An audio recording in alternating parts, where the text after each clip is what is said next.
여러분 안녕하십니까? 갱이대 미래문명원 이한구 원장입니다. 세계 환경의 날을 기념하여 저희 미래문명원에서 오늘의 이 자리를 마련하였습니다. 갱이학원은 2020년 세계 평화의 날 기념 국제회의에서 긴급성의 시대 정치 규범의 새 지평에 대해 논의했습니다. 이때 다룬 중요한 내용은 팬데믹과 기후위기라는 전 지구적 위기 속에서 국제협력을 통해 미래 세대와 함께 나아갈 방향에 관한 논의였습니다. 오늘은 국내외 기후에너지 정책 전문가들을 모시고 좀 더 구체적인 논의를 진행해 보고자 합니다. 탄소 중립을 위한 여정을 위해 어떤 정책이 필요한가? 현재 각국이 펼치고 있는 정책의 방향은 어떠하며 상호 협력의 방안이 있는지, 이를 위해서 학계, 기업, 시민사회는 무엇을 해야 하는지 등이 주제가 되겠습니다. 오늘 세미나는 5개의 특강 및 전문가 패널들과 함께하는 토론으로 구성됩니다. 특강을 위해 영국, 일본, 한국의 대표적인 기후에너지 정책 전문학자, 기업인, 국제기구 애널리스트를 모셨습니다. 다양한 시차와 바쁜 일정에도 불구하고 참여해 주신 초청 연사분들과 패널분들께 먼저 깊은 감사의 말씀을 드립니다. 5분의 연사가 20분 내외의 특강을 각각 진행해 주시겠습니다. 한국 갱이대학교의 오형나 교수님께서 한국의 2050 탄소 중립에 대해서 발표해 주시겠습니다.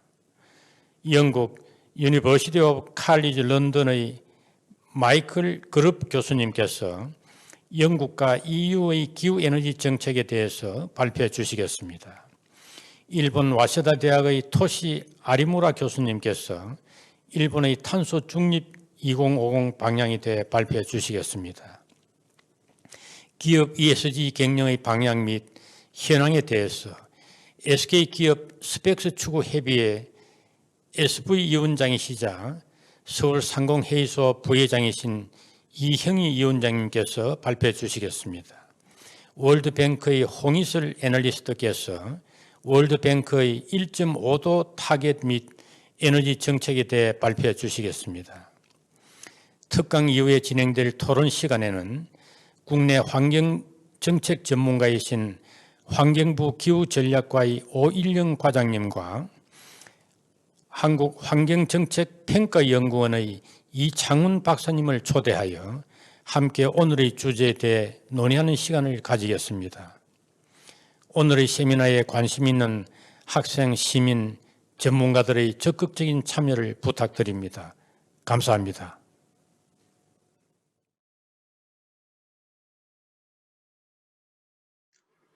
Good morning and good afternoon. My name is Hyungna, a professor at Kyung University. Today, I will describe the Korean Green New Deal. Today's talk consists of 3 parts. The first, what are the triggers of Green New Deal and the goals and policies included in the Korean Green New Deal. And then I will talk about the future of the Korean Green New Deal.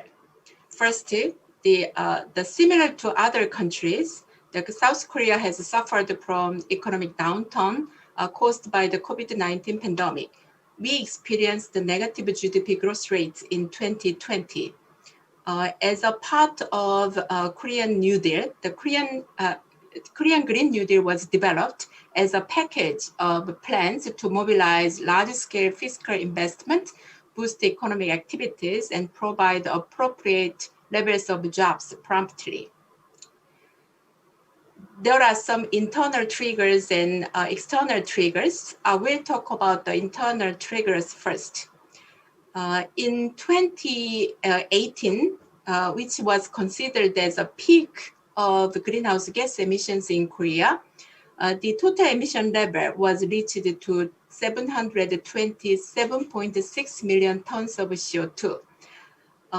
It was more than twice the 1990 emission levels. In 2019, the total emission level was decreased a little bit, but still our emission level is pretty high. So it was ranked the 8th largest in the world. So we have a vast international pressure to reduce our emission levels. The LEDs reflect those pressure. And again, I said that there was an internal trigger. So you will see the internal trigger, not the external trigger from this slide. Before the Green New Deal, there was a national discussion on LEDs, the mid-century greenhouse reduction target, which needs to be submitted to the UN by the end of this year. The export forum was established by the Korean government, and their job is to prepare some possible scenarios we can use as our LEDs. So by the end of 2019, the export forum submitted 5 scenarios. The reduction range was from 40% reduction to 75% reduction. That means a net zero emission goal was not included in those 5 scenarios. Net zero emission goal was included in the possible scenarios as just a reference case. When the government reviews those 5 scenarios submitted by expert forum, there was a domestic pressure to adopt a net zero emission goal as Korea's LEDs. So when the government announced the Green New Deal, we adopt a net zero emission goal, but without target year. So it was a little bit weird case. 3 months later, the President Moon made the 2050 net zero pledge, and around that time, the EU, China, Japan, and Joe Biden's election camp made a pledge for this net zero. So we are on the same line. Again, even though the international pressure existed, but I would like to emphasize that there was an internal pressure for the government to adopt the net zero goal. Again, the Korean Green New Deal is on the same line of existing climate policies that the President Moon had.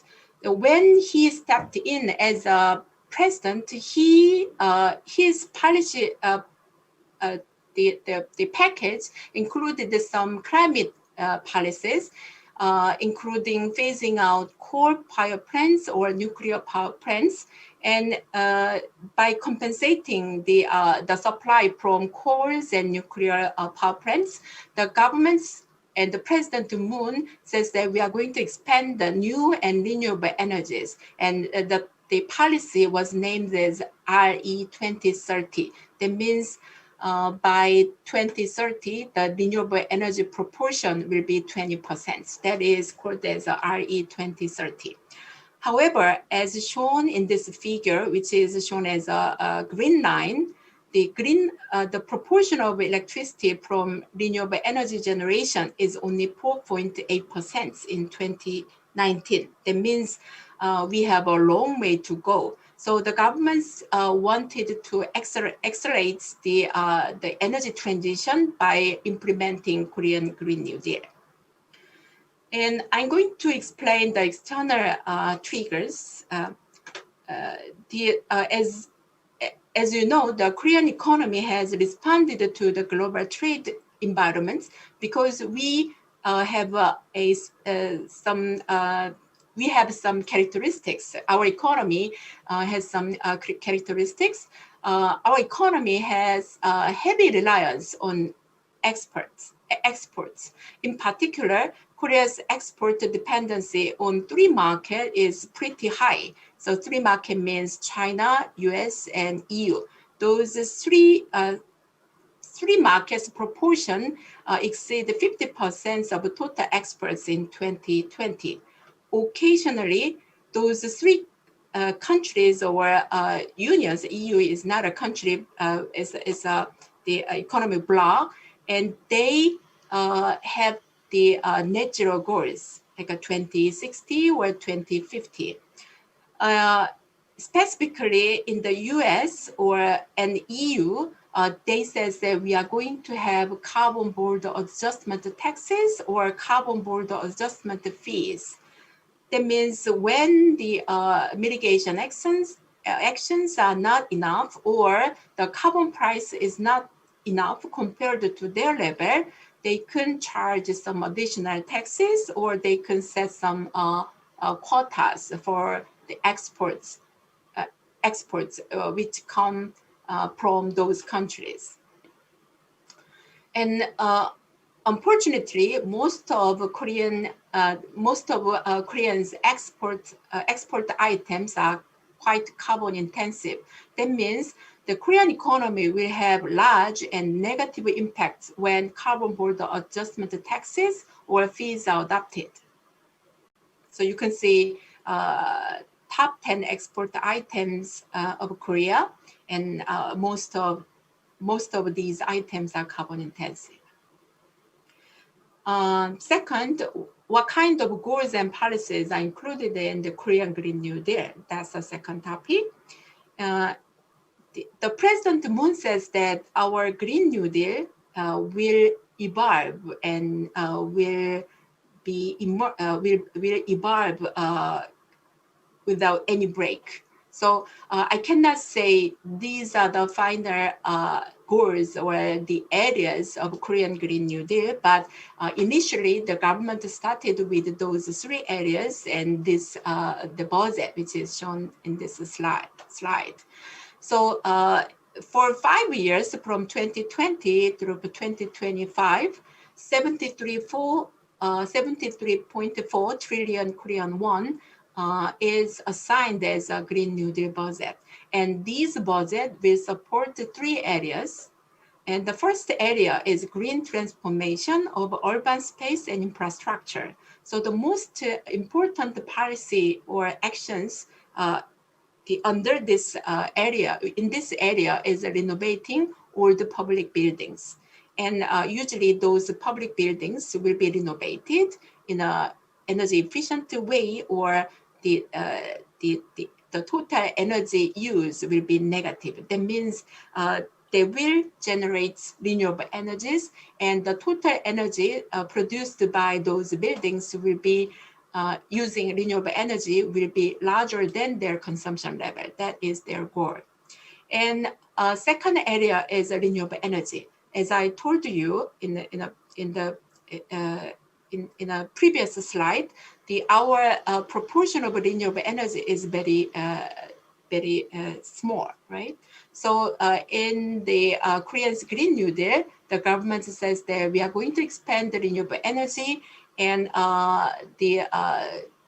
close out the coal-fired power plants earlier than planned, and cutting energy demand and improve the energy efficiency. Those are categorized under the renewable energy plan. And in addition to the energy transition, the green mobility strategy is included in this second area, and the market for EV cars and hydrogen vehicles will be increased under this policy. And third area is a low carbon innovation system in the industrial sector.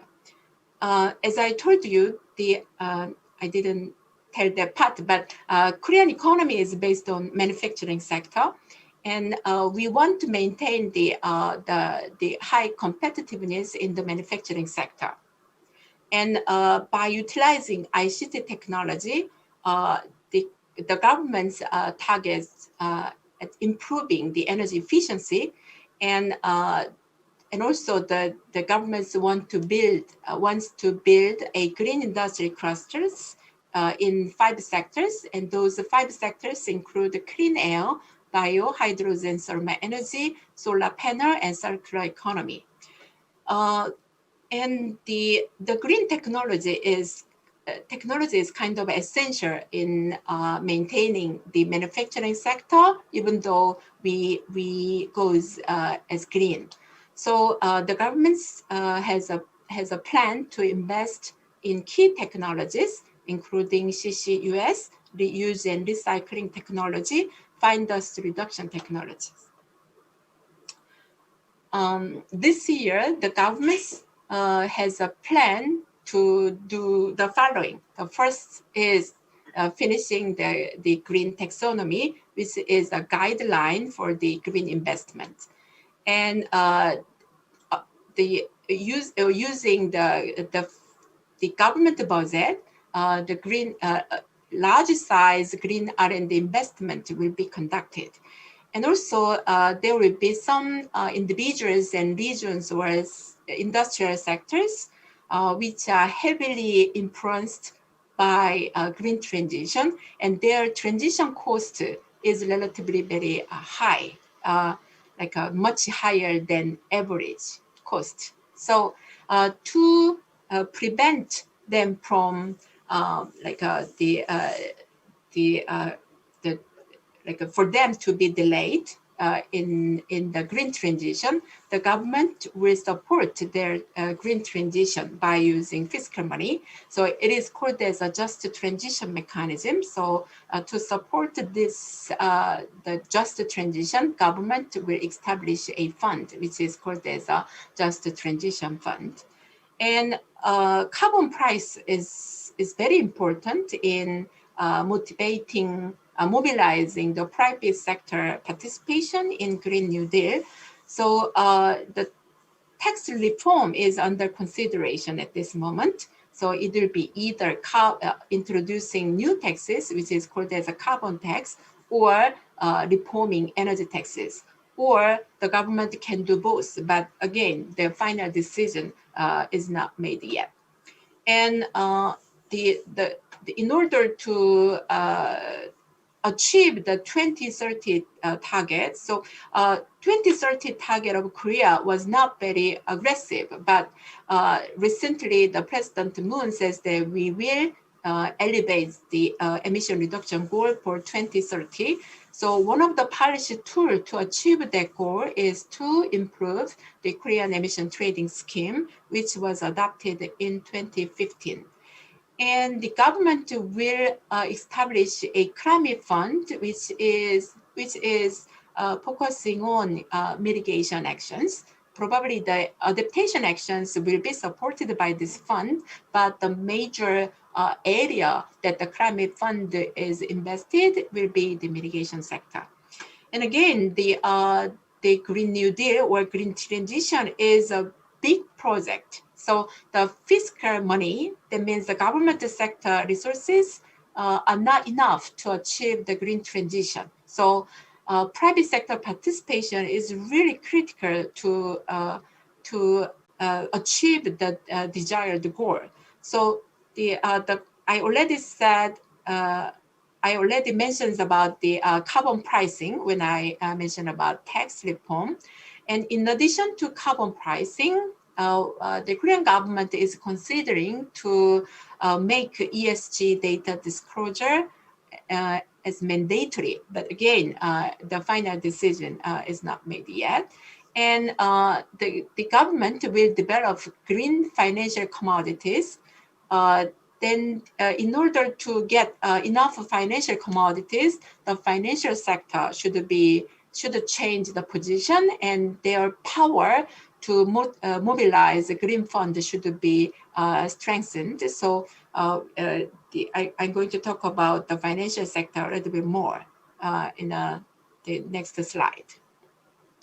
Recently, the President Moon made some commitment in the P4G Seoul meeting, which held on May 30 and 31st.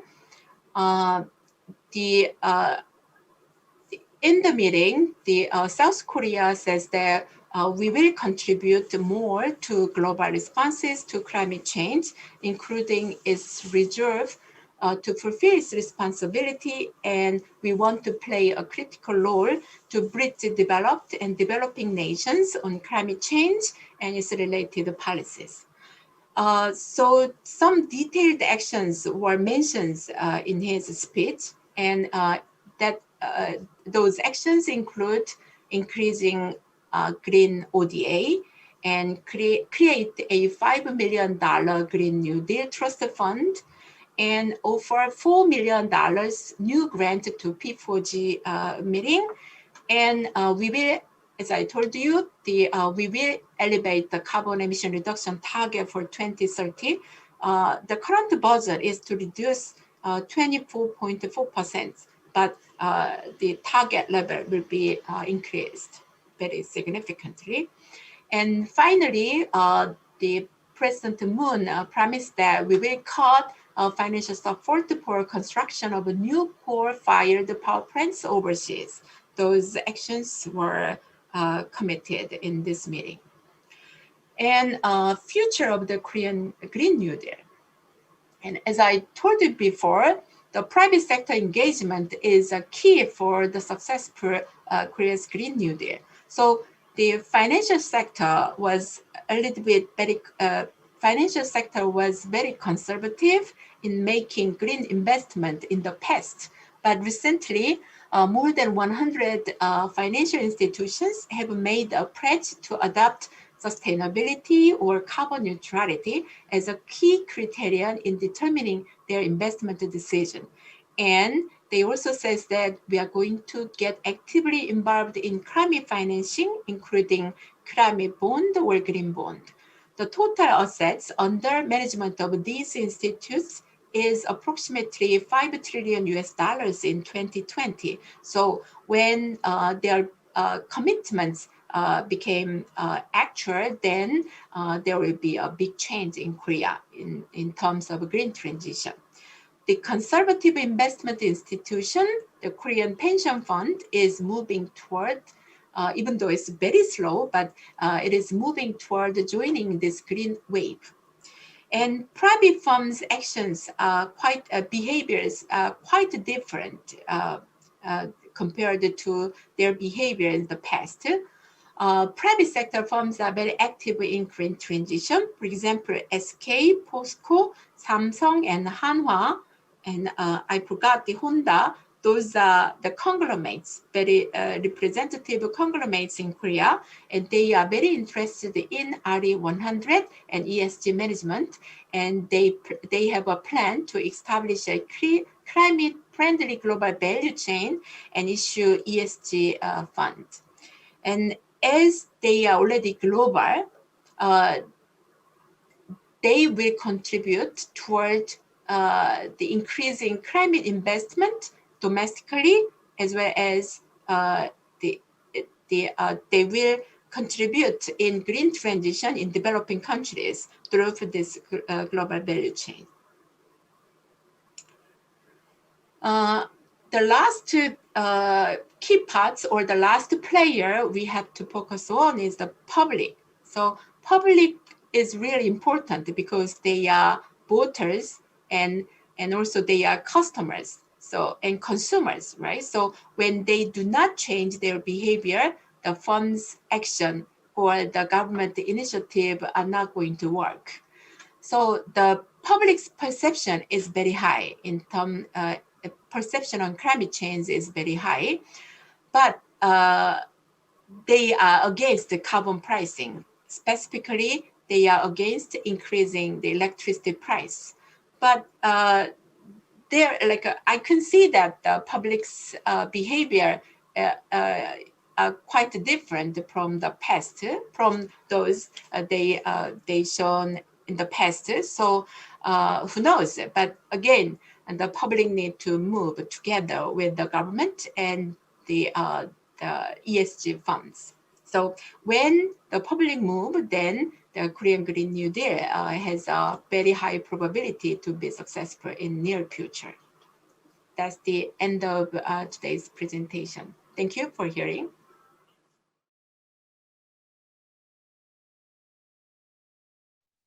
Good afternoon, everyone. It's a pleasure to join you from my desk in the UK. And I'm going to speak about emission developments and climate policy ambitions in the UK and European Union, including the development of recent goals around net zero and implications.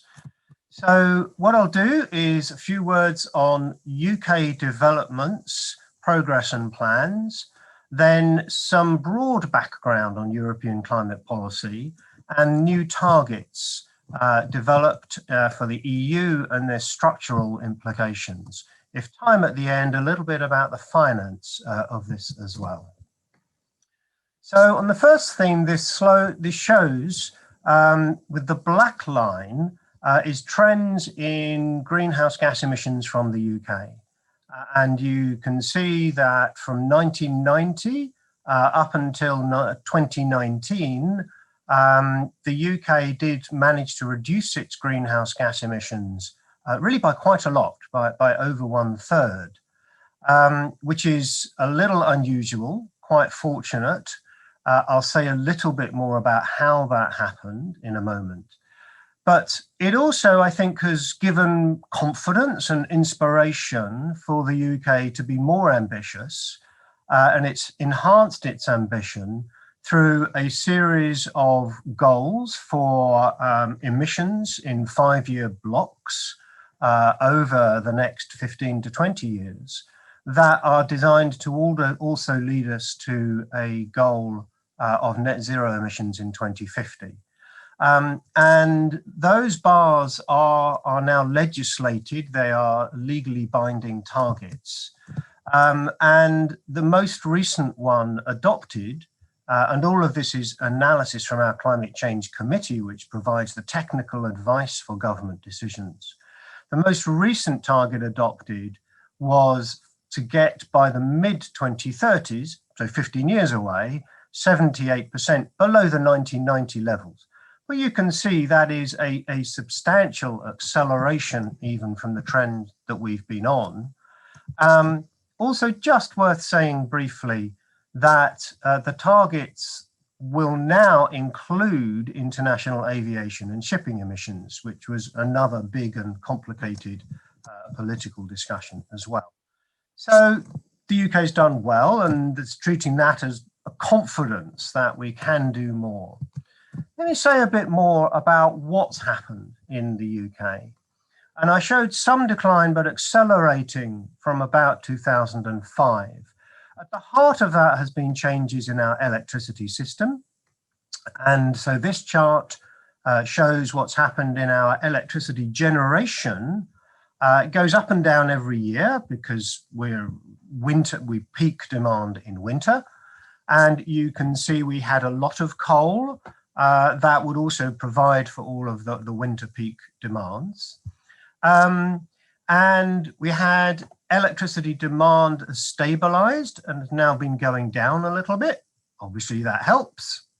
A big story is in gas. Now I put at the top, the UK was once called an island of coal in a sea of oil and gas, which sounds like a rather unusual or unlikely country to be ambitious on climate policy.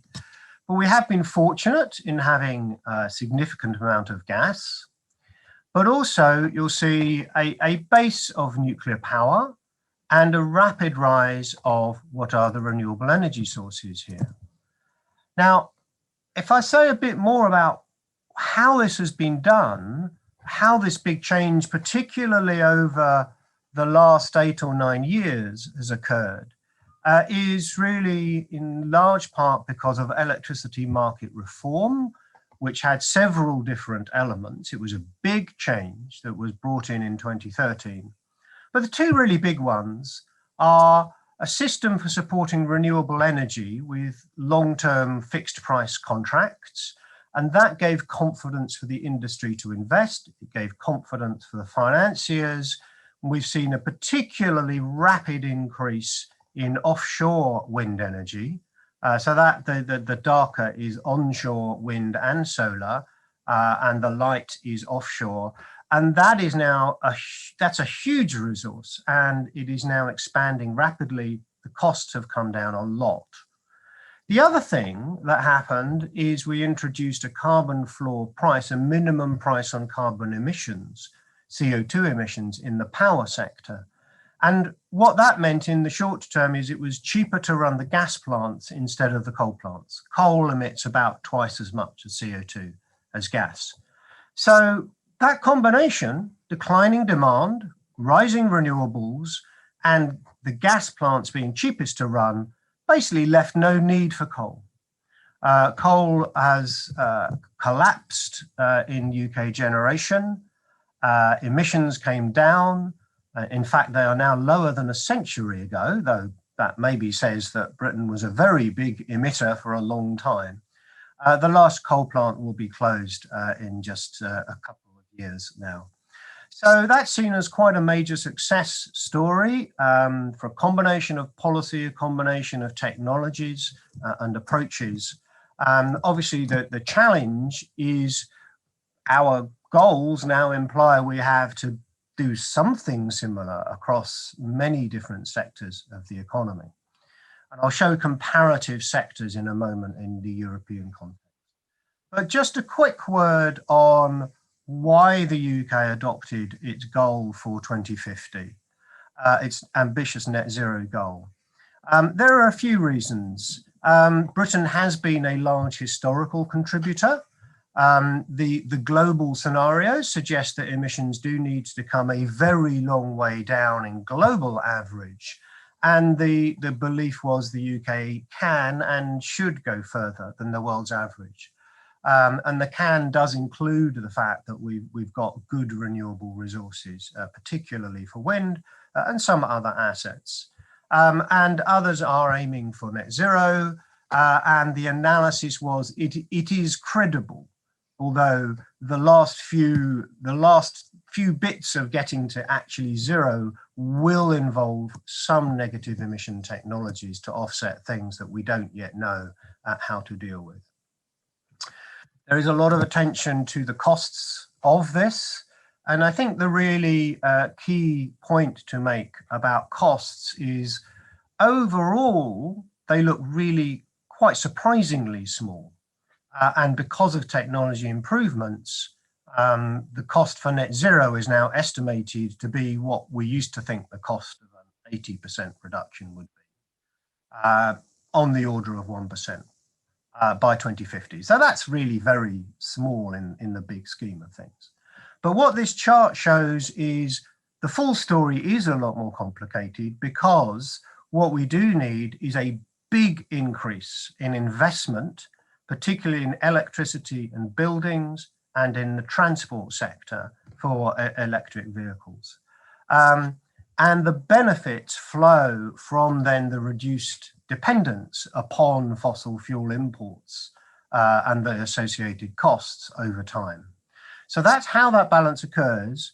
And it does mean, you know, overall, this might look relatively cheap, but that doesn't mean it's going to be easy. So that was a quick view on the UK story. Let me say a little bit now about the wider European situation, because obviously the UK is just 1% of global population and economy. The EU is a much bigger entity, somewhat slower moving, inevitably.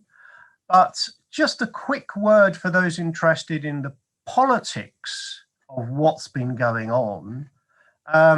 It was very important. Europe's had a difficult period politically.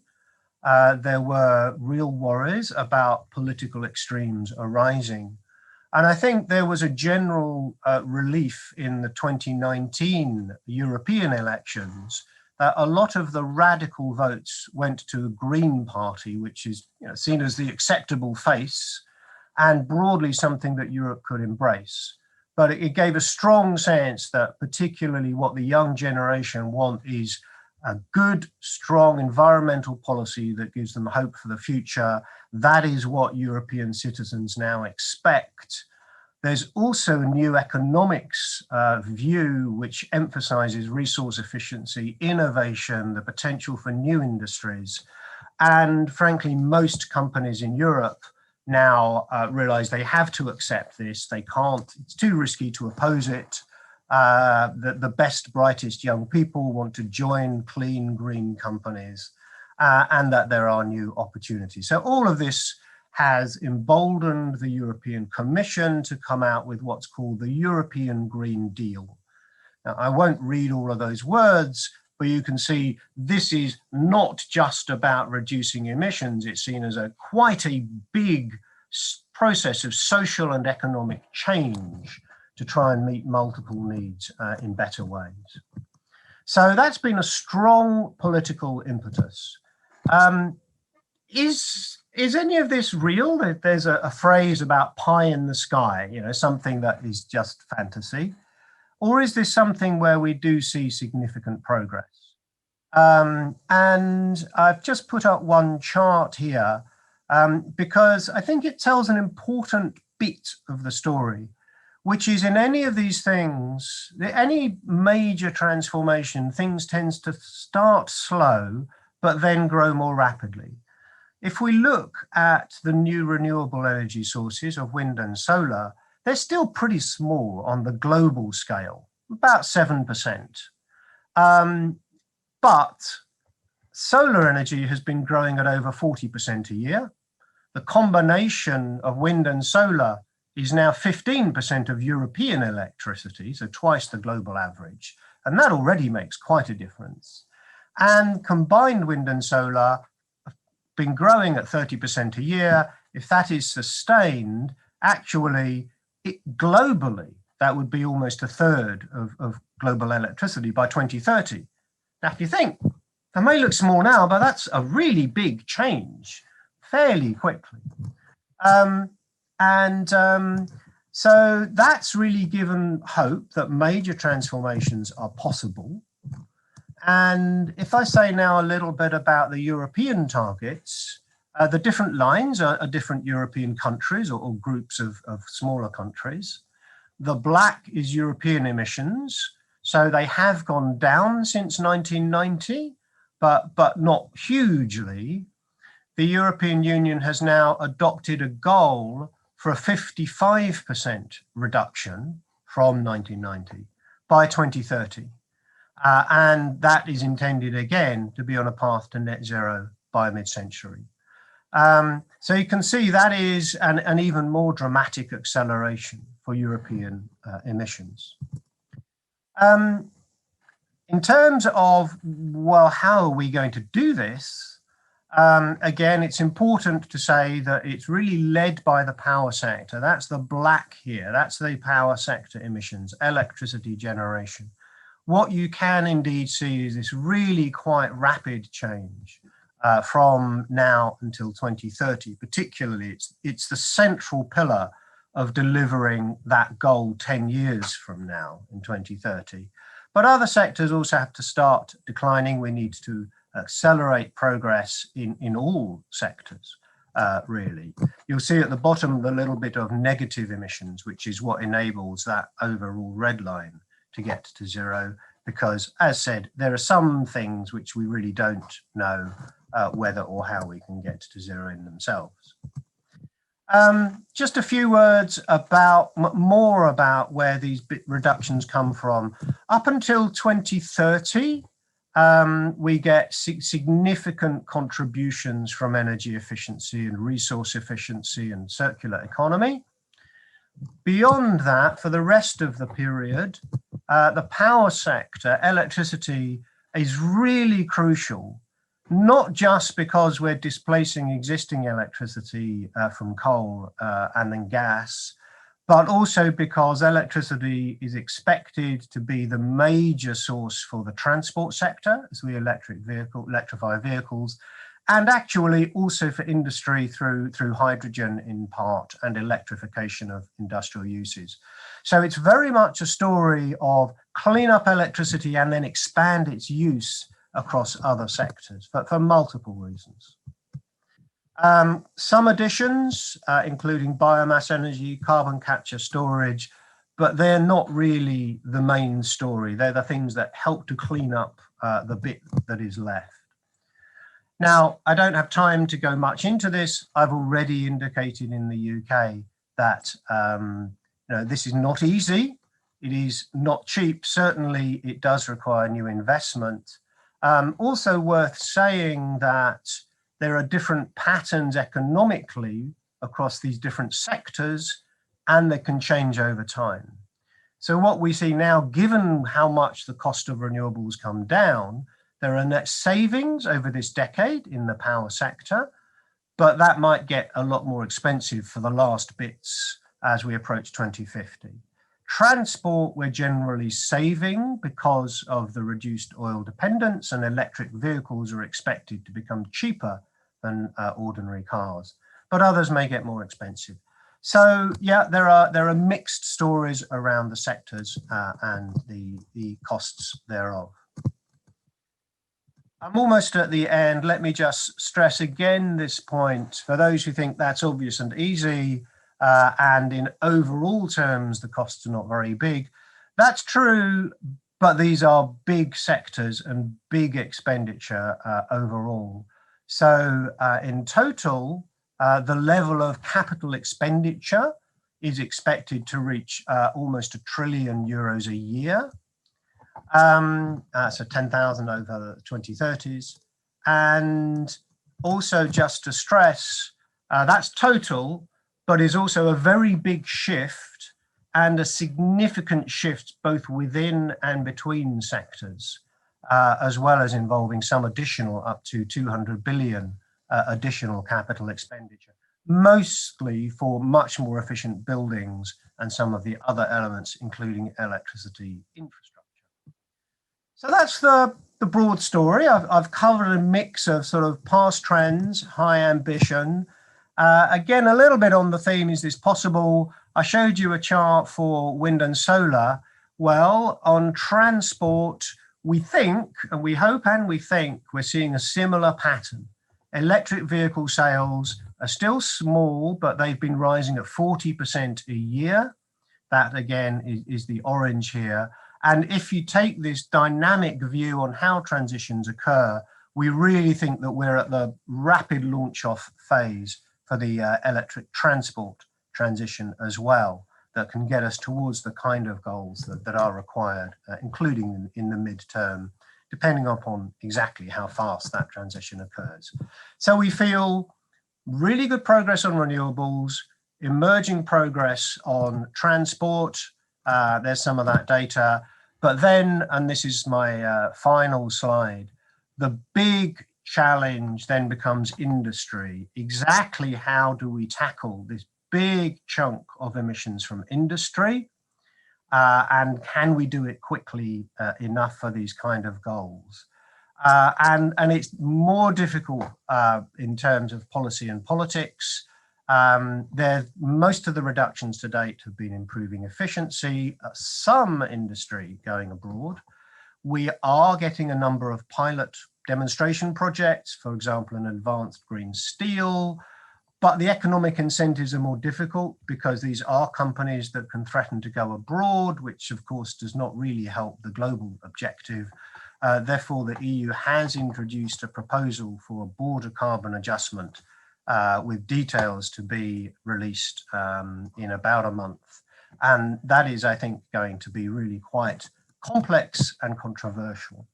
So nobody said that decarbonizing the global economy would be easy, but I think I've shown you that in both the UK and Europe, we are having increasingly serious attempts to do just that. And I look forward to the rest of the session. Thank you very much.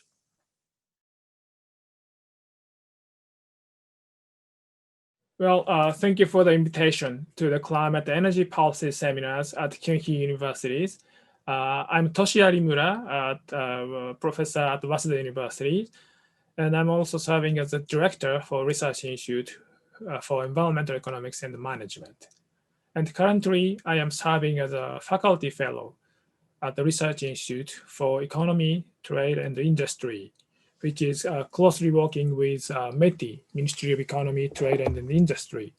So let me start from Japanese emission percent target.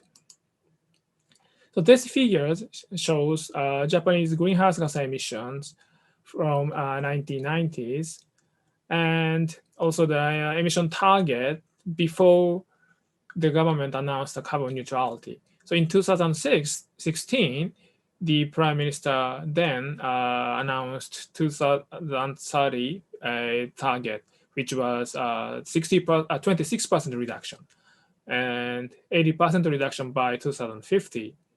But last year, Prime Minister Suga announced a carbon neutrality by 2050, and which is consistent with the, I think, spirit of Paris Agreement.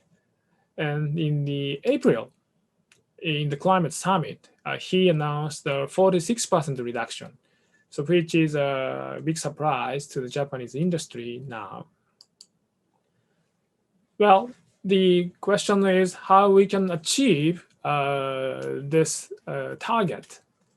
So let me discuss the road to carbon neutrality for Japanese society.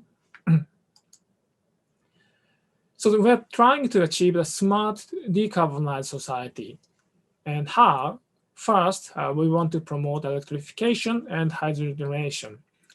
So we want to achieve well to yield zero emissions. And to do so, we have to electric vehicles and fuel cell vehicles.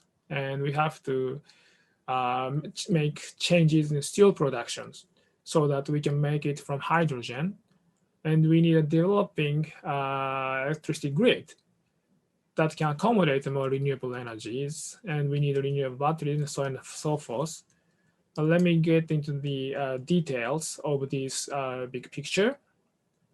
First, let me start from the energy mix for carbon neutrality. So this was the energy mix plan announced by the Japanese government in 2015.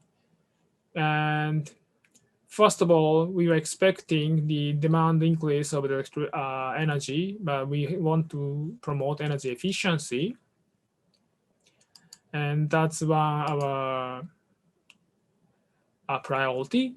And in terms of the energy mix, the government was planning to have renewable energy of 30 to 40% by 2030, and nuclear from 10 to 11%. But as you know that we have troubles with nuclear power, so local residents often opposed to the restart of nuclear, which means that we will not have this much of nuclear. So we have to promote more renewables and more energy efficiency or conservation. And this is the picture of a smart decarbonized society announced in February 2021. So here, in this figure, the downside is showing electricities, and the upper side is showing the emissions from non-electricity. And we have to reduce emissions from electricity from 0.5 billion to 0.36 billion ton by 2030. And to do so, we need energy efficiency and renewables. So that's a key. But at the same time, in the 2050, we have to promote more renewables, and we are expecting to have 50 to 60% for the renewables. And combining nuclear and thermal with CCUS, we expecting them to account for 30 to 40%. But for the hydrogen, ammonia, we have to have 10%. So that's a kind of a new technology that we are discussing now. And for the non-electricity, so this is the new energy mix plan. And for the non-electricity part, we must actually electrify lots of them by 2050. And we will also have to use hydrogen. And well, we don't expect that we can eliminate fossil fuel for certain sectors. For that, we have to rely on the CCUS, which I will discuss later.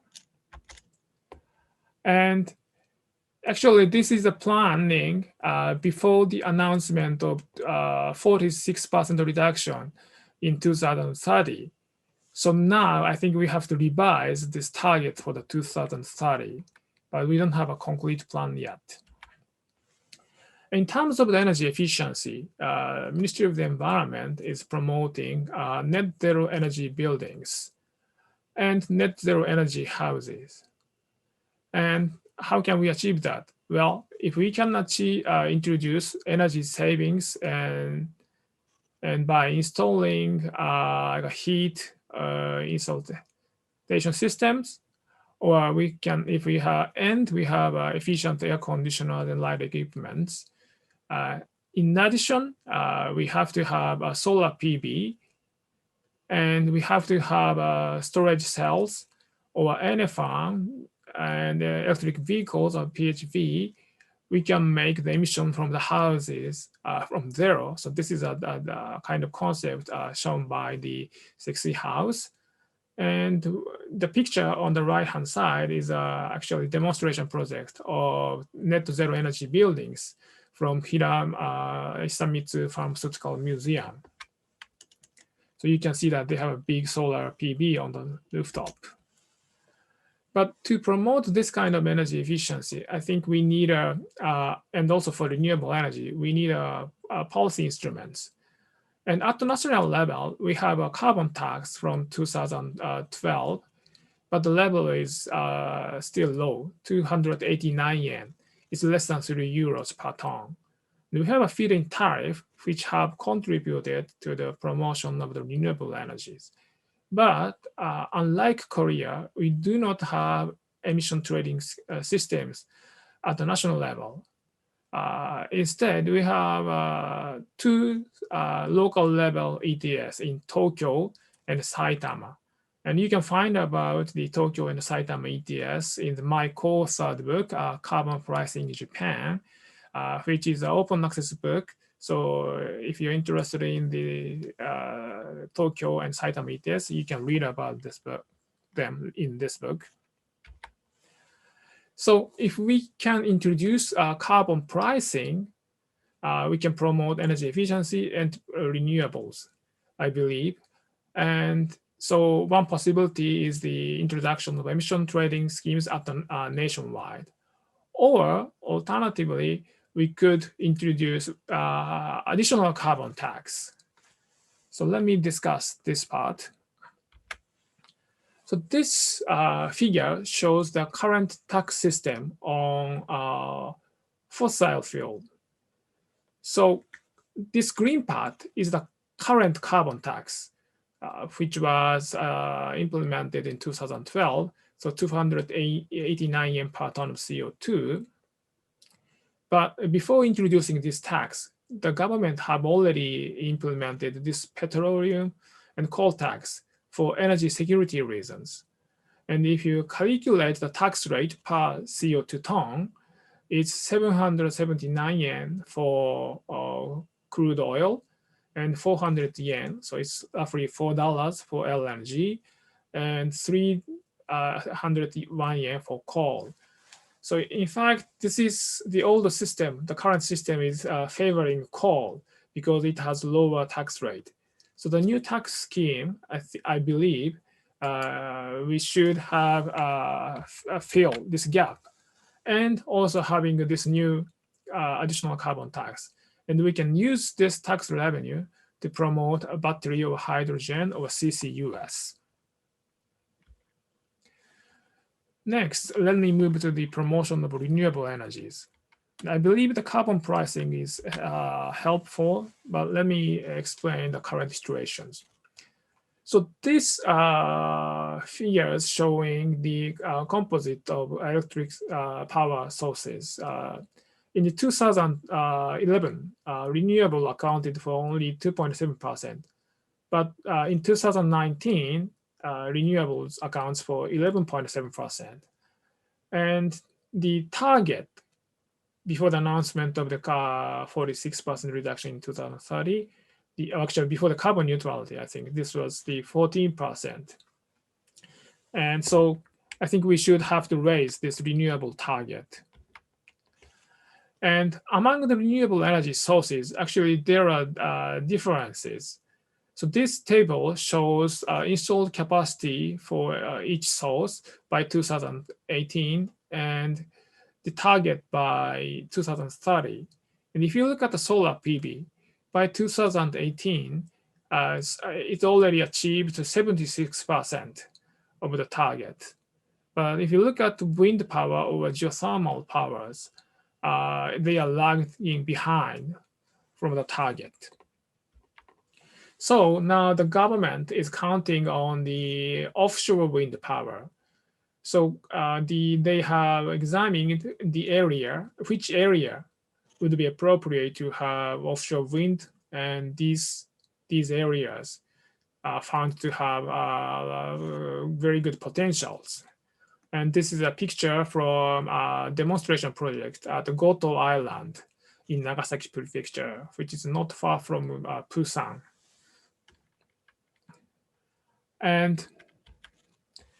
But how we can promote renewables, I think we need more feed-in tariff and feed-in premium.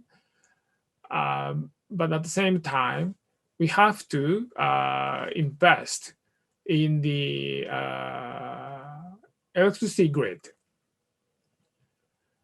To have the offshore wind, we need more expansion of electricity grid. So we have to invest in electric grid as well as in rechargeable battery to accommodate the intermittency of the wind power. And this map shows the 9 regions under the monopolistic situation of Japanese power markets before the deregulation in 2016. And if you look at this Japanese 4 main islands, actually Kyushu has a big potential for solar, and Hokkaido, Northern Island, has the potential for wind power. But they don't have enough demand that make use of all these renewable energies. And we have some problem of this 15-60%, but let me skip this. But the problem is that we have a very limited electricity grid between Kyushu Island and Honshu Island, and also the grid between Hokkaido and Honshu. This island is also limited. So we have to do investment of the grids to make use of this renewable potentials. So, and I think we could do this investment using a new carbon tax if we introduce new carbon pricing.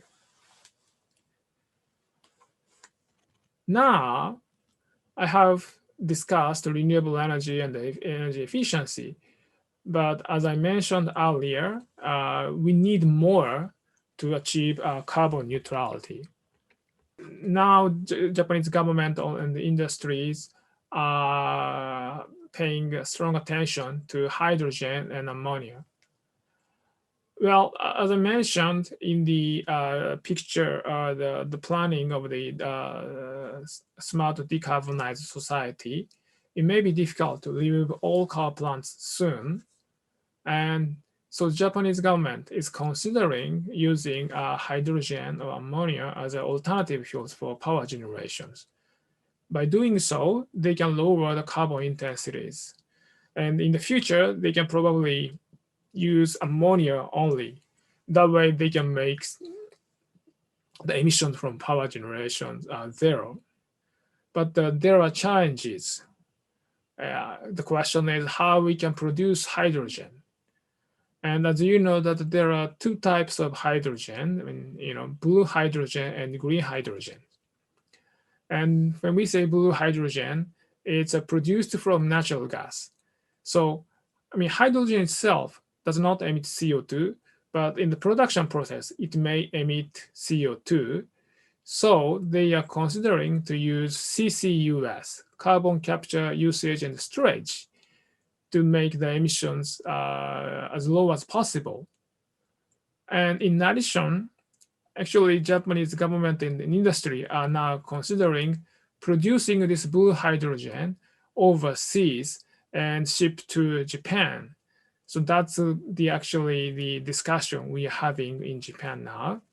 For the green hydrogens, you can produce it from water using renewable energies that emits no CO2 emissions. So it's great. But again, we may have to do this so overseas. So that's under discussion now. And finally, either way, the cost of hydrogen currently is expected to be very high. So we have to reduce cost of this production of hydrogen. And in addition, how to produce ammonia is also an issue. And they are considering the industry is considering to produce ammonia together with hydrogen overseas. So that's a challenge too. And well, to reduce their emissions, we have to expand electric vehicles and fuel cell vehicles. But for both, we need zero emission energies. For electric vehicle, we have to have renewables, and so we have to promote renewable energies for power generations. In addition, we have to expand electric vehicle charging stations, and also we have to increase hydrogen charging stations for fuel cell vehicles. And just like I showed in the previous slide, we have to have carbon-free hydrogens. So these are the big challenges and we are facing for transportation sector. And finally, carbon capture usage and storage. So that has been a hot word in the past few years. I mean, for more than 10 years, people have been discussing CCS, carbon capture and storage. But now they are talking about not just store the CO2, also they are considering to utilize CO2 after capturing from the combustion process. And so it's called carbon recycling. So the industry is considering to use the captured CO2 to produce chemicals or fuels or minerals, like such as concrete products and other stuff. So that's under discussion now with industry and the government. So let me summarize my presentation. So the Japanese government announced carbon neutrality, but to do so, we need policies to promote energy efficiency and renewable energies. And at the same time, we have to develop new technologies. So and that will realize CCUS or low-cost hydrogen ammonia and low-cost batteries. So there are lots of challenges, but I believe that there are lots of opportunities for business and society to realize this smart decarbonized society. That concludes my presentation. Thank you.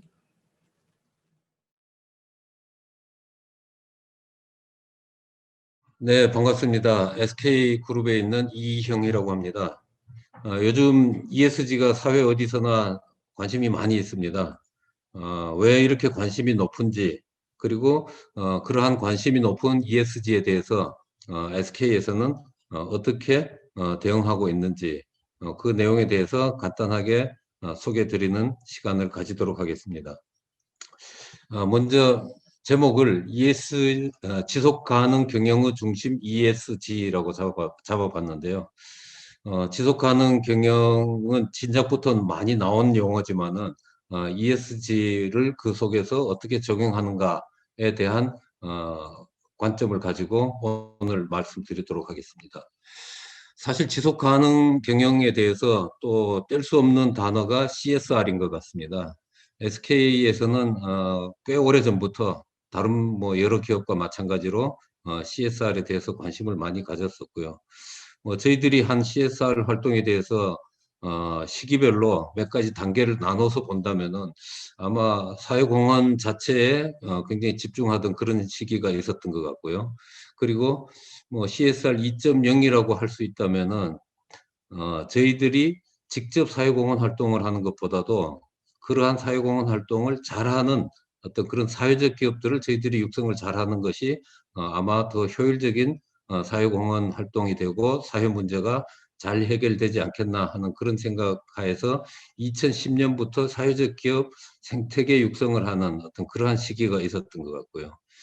그러한 CSR 1.0과 2.0에 해당하는 활동은 물론 계속 지속됩니다. 지속되긴 하지만은 지금도 계속 연속되고 있고요.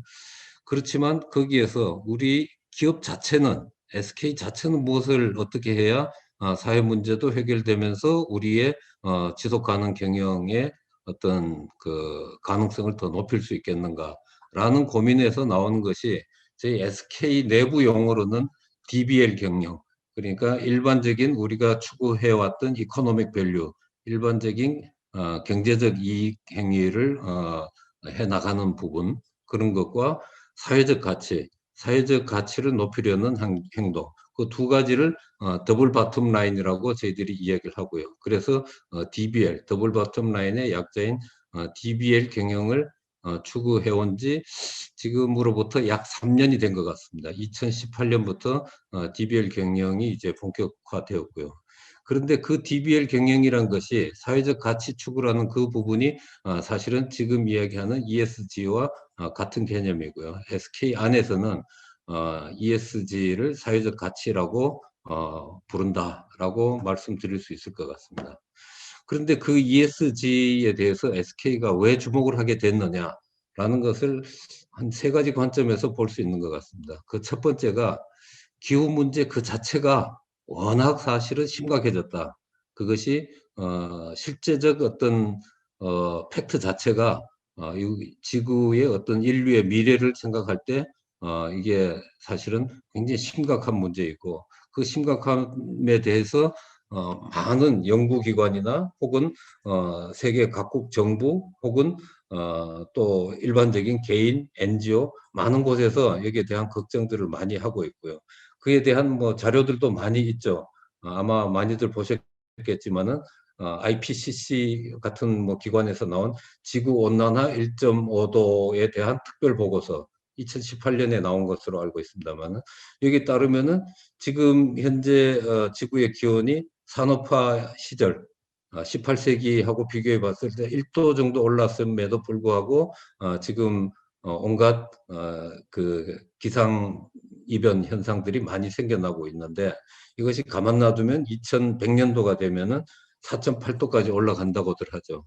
그렇게 되면 사실 지구상의 생물 자체가 정상적으로 살 수 없는 그런 상황이라는 것에 대해서 공감대가 있고, 그 공감대에 의해서 지구의 온도를 처음에는 2도씨 올리는 것에 제한을 둬야 된다.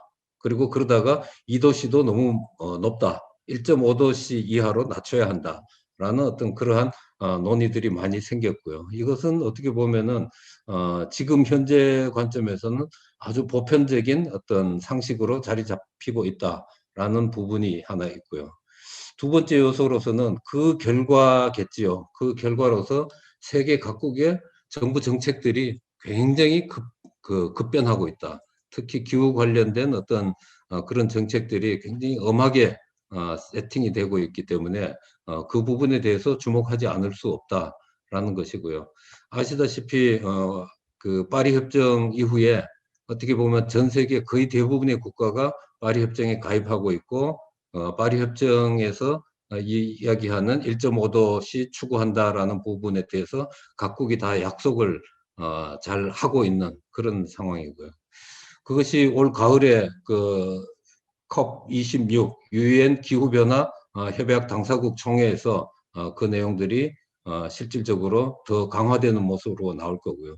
여기에 조금 더 우리가 주목해서 볼 부분은 파리 협정 1차 이행점검이 파리 협정 이후에 5년 뒤에 하는 것으로 되어 있는데, 그 이행점검 1차 하는 해가 2023년인데 그것이 아마 그 회의가 한국에서 열릴 가능성이 꽤 높다. 한국에서 신청을 했기 때문에요. 그리고 여러 가지 상황을 봤을 때 한국에서 이행점검이 일어날 가능성이 높다. 그러면 그 총회를 실제로 그 주관하게 되는 한국의 입장에서 과연 지금의 정책의 어떤 스탠스 정도로 계속 유지할 수 있겠는가.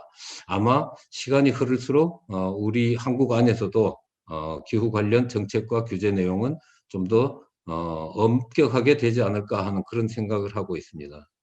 실제로 다른 나라 사례를 보더라도 프랑스 같은 경우에도 헌법을 바꾸고 있죠. 하원 압도적인 숫자로 통과된 것으로 알고 있는데 프랑스는 기후 변화와 싸운다. 이것이 주요 그게 헌법 1조가 그렇게 바뀌는 것으로 되어 있고요. 관련 법도 계속 연속적으로 개정되고 있는 것으로 알고 있습니다. 기후와 보건에 관한 어떤 법안이 이번 5월 달에 하원에서 채택이 됐는데 그 내용들은 보면은 실제로 우리의 현재의 일상생활이 굉장히 생활의 패턴 자체가 바뀌지 않으면 안 될 정도로 많은 변화를 요구하는 그러한 법으로 바뀌고 있다라고 볼 수 있고요.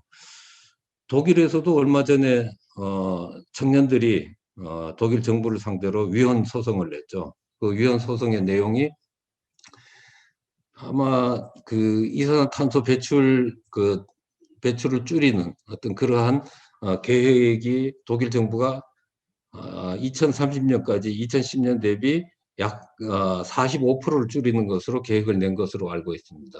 그러한 것이 너무 느리다. 느린 것은 독일 청년들, 미래 세대에게 지금 현재 세대가 그 부담을 넘기는 것이다. 따라서 더 일찍 탄소 감축 정책을 시행하도록 해야 한다. 라는 것이 이제 헌법 소원의 내용이었고요. 실제로 독일의 헌법재판소는 그것을 인용을 했죠. 그래서 그 결과적으로 독일 정부는 45%를 55%로 늘린 2030년까지 65% 감축하는 것으로 기후보호법 개정안이 지금 발의된 상태고요. 실제로 또 그 2050년까지 탄소 중립을 달성한다라는 것이 2045년까지 한다로 5년을 더 단축했죠. 이러한 부분을 놓고 보면은 전 세계적으로 실제로 기후 정책에 대한 그 속도나 강도는 굉장히 빨라지고 있다라고 말씀드릴 수 있을 것 같고요. 그 외에도 사실은 이제 탄소에 대한 어떤 여러 가지 이산화탄소 배출에 대한 여러 가지 규제들 중에서 특히 경제에 또 민감하게 영향을 미칠 것이 탄소 국경세가 아닌가 생각되고요. 그러한 탄소 국경세가 EU뿐만 아니라 미국에서도 그것이 법제화가 추진되고 있다. 이러한 것이 소비자의 어떤 상식이 바뀌고 그에 따라서 정책이 바뀌고 그에 따라서 또다시 영향을 미치는 것이 자본시장이죠. 자본시장으로 국가의 정책이 바뀌는 것이 자본시장으로 여러 가지 의사결정 판단 기준들이 막 바뀌어 나가기 시작하는 것이 지금 현재의 모습인 것 같고요. 그러한 자본시장이 바뀌게 되면은 사실은 그 영향은 기업에게도 소비자, 정부 그리고 자본시장이 바뀌는데 기업이 안 바뀔 수는 없다라는 것이 저희들의 생각이 되겠습니다. 자본시장에서도 지금 제가 이제 보여드리는 자료에서도 보면은 굉장히 다양한 금융 이니셔티브들이 지금 출현하고 있죠. 그리고 출현해 있죠. 이러한 다양한 금융 이니셔티브들이 직접적으로 기업의 탄소 배출 얼마나 어떻게 줄일 거냐라는 것을 자료를 요구하고 있고 기업은 거기에 대해서 자료를 만약에 제출하지 않거나 거기에 대해서 합리적이고 납득할 수 없는 어떤 그런 자료를 낸다면은 아마 그 기업은 자본시장으로부터 외면당하게 될 가능성이 매우 높겠죠. 그렇게 되면은 기업은 대규모 투자나 실질적인 어떤 활동들이 굉장히 곤란을 겪을 수밖에 없기 때문에 자본시장의 요구에 결국은 응할 수밖에 없는 그러한 상황이 될 수밖에 없다라는 생각이 있고요. 실제로 투자자들이 바라는 것은 지금 만약에 어떤 특정 기업에 대해서 투자를 하려고 한다. 두 개 중에 하나를 하는데 하나는 지금 굉장히 높은 이익률을 가지는 회사 그리고 지금 이익률은 낮지만 성장률이 굉장히 높을 것으로 생각되는 그러한 회사. 이익이 높지만 미래 전망이 불투명하다면은 당연히 그 회사는 투자자들이 선호하는 대상은 아닐 겁니다. 즉 단기 투자자 같으면은 지금 당장 이익이 많이 나는 회사를 좋아하겠지만은 요즘 대부분의 자본시장을 움직이는 어떤 투자자들은 장기 투자자들이기 때문에 장기 투자자 같으면은 리걸 리스크나 환경 이슈가 최소화될 수 있는 그런 기업을 선호할 수밖에 없고, 그러한 것의 또 다른 의미는 환경 문제에서 자유로운 회사, 자유로운 그러한 회사가 만들어내는 이익, 그것을 제가 굳이 영어로서 규정한다면은 good profits라고 아마 명명할 수 있을 거고요. 그러한 의미에서 good profits을 가지는 회사는 지금은 규모가 작다 할지라도 앞으로 변화할 미래 어떤 사회에서는 빅 프로핏으로 바뀌어질 수 있다. 그래서 굿 프로핏이라야 빅 프로핏이 될 수 있다라는 어떤 그러한 생각을 지금 현재 자본시장에서는 할 수 있을 것 같다. 지금 비록 빅 프로핏을 가지는 회사라 할지라도 그 프로핏의 성격이 좋지 않으면은 환경에 반한다든지 사회로부터 어떤 문제를 야기시킨다든지 이렇게 된다면은 결코 그 빅 프로핏은 유지될 수 없다라는 그런 생각을 하는 것이 현재 자본시장의 보편적 현상인 것 같습니다. 이런 것에 대해서 SK는 ESG 경영 관점에서 과연 우리는 어떤 방법으로 무엇을 해야 될까 고민을 많이 했습니다. 사실 ESG에 대해서 왜 ESG에 신경을 써야 하는지는 알지만은 무엇을 어떻게 해야 할지에 대해서는 사실은 굉장히 큰 고민이 저희들이 많이 있었고요. 뭐 아직까지 이것이 완벽한 정답이다라고 이야기하기는 어렵겠지만은 나름대로 저희들의 어떤 방법론은 생각을 해봤습니다. 그리고 그것을 지금 실천하고 있는 중이고요. ESG에 대해서 저희들 실행 방법으로서 두 가지 관점을 가질 수 있을 것 같아요. 하나는 에센셜 ESG와 하나는 스트래티직 ESG. 뭐 굳이 나누자면 그 두 가지를 한번 생각해 봤고요. 수없이 많은 ESG의 어떤 항목들 중에서 우리가 모든 것을 한꺼번에 다 할 수는 없다. 그렇지만 ESG가 잘못돼서 리스크에 또 빠지는 것도 우리는 용인할 수는 없다.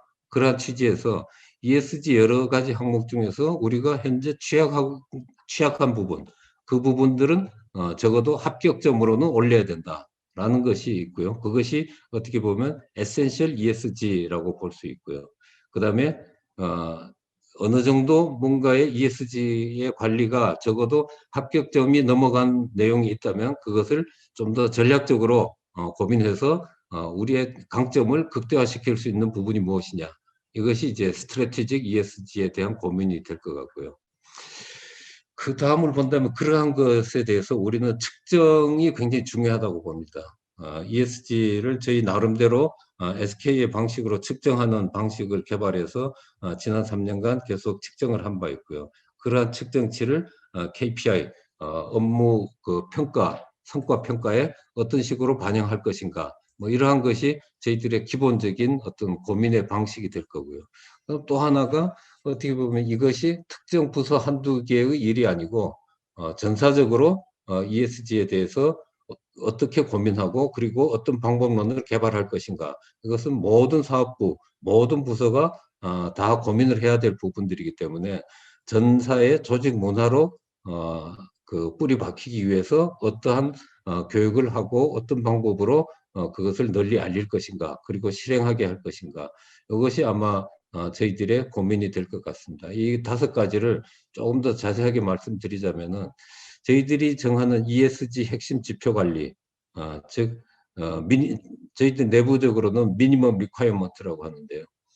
ESG 공식 기준 중에서도 많이 있지만 GRI, SASB, TCFD 주로 요 4가지 정도를 골라서 이 4가지가 가장 핵심적인 지표 관리 요소가 이 속에 다 공통적으로 포함되기 때문에 이 속에서 우리가 해야 할 부분, 그리고 각 평가기관, MSCI, DJSI 뭐 이러한 평가기관에서 하는 것 중에서 우리 SK가 그동안 좀 부족했다라고 판단되는 부분, 그 2가지 파이낸셜 소사이어티의 핵심 요구사항과 우리가 그동안 부족했던 부분, 이 2가지를 잘 분석해서 그 중에서 우리가 실질적으로 앞으로 꼭 챙겨보자라고 하는 것을 30가지를 지표를 잡았고요.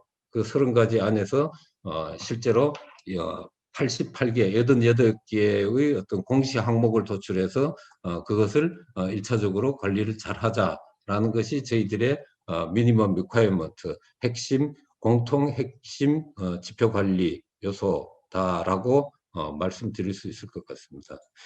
이것을 하게 되면은 적어도 아마 저희들이 ESG의 어떤 여러 가지 항목에서 사회적으로 혹은 자본시장에서 문제가 될 것 같진 않다라는 것이 저희들의 기본 생각이고요. 그런데 사실 ESG 관리의 핵심을 놓고 보자면은 저희들이 무슨 어떤 학교에서 시험 치는 것 같이 모든 항목에서 100점을 맞는다. 이것이 목적이 될 수는 없을 것 같고요. 저희들이 기본적으로 할 것은 하면서 우리의 강점은 어디서 표현할 것인가. 그 강점은 좀 더 예리하게 집중해서 선택과 집중을 해야 되는 그러한 항목이 아닌가 생각하고요. 그중에서 가장 큰 것이 아마 비즈니스 모델을 어떻게 할 것이냐. 여러 가지 앞으로 변화하게 될 산업 구조, 그리고 변화하게 될 어떤 사회 생활 양식에서 우리 기업이 무엇을 어떻게 해야 할 것인가.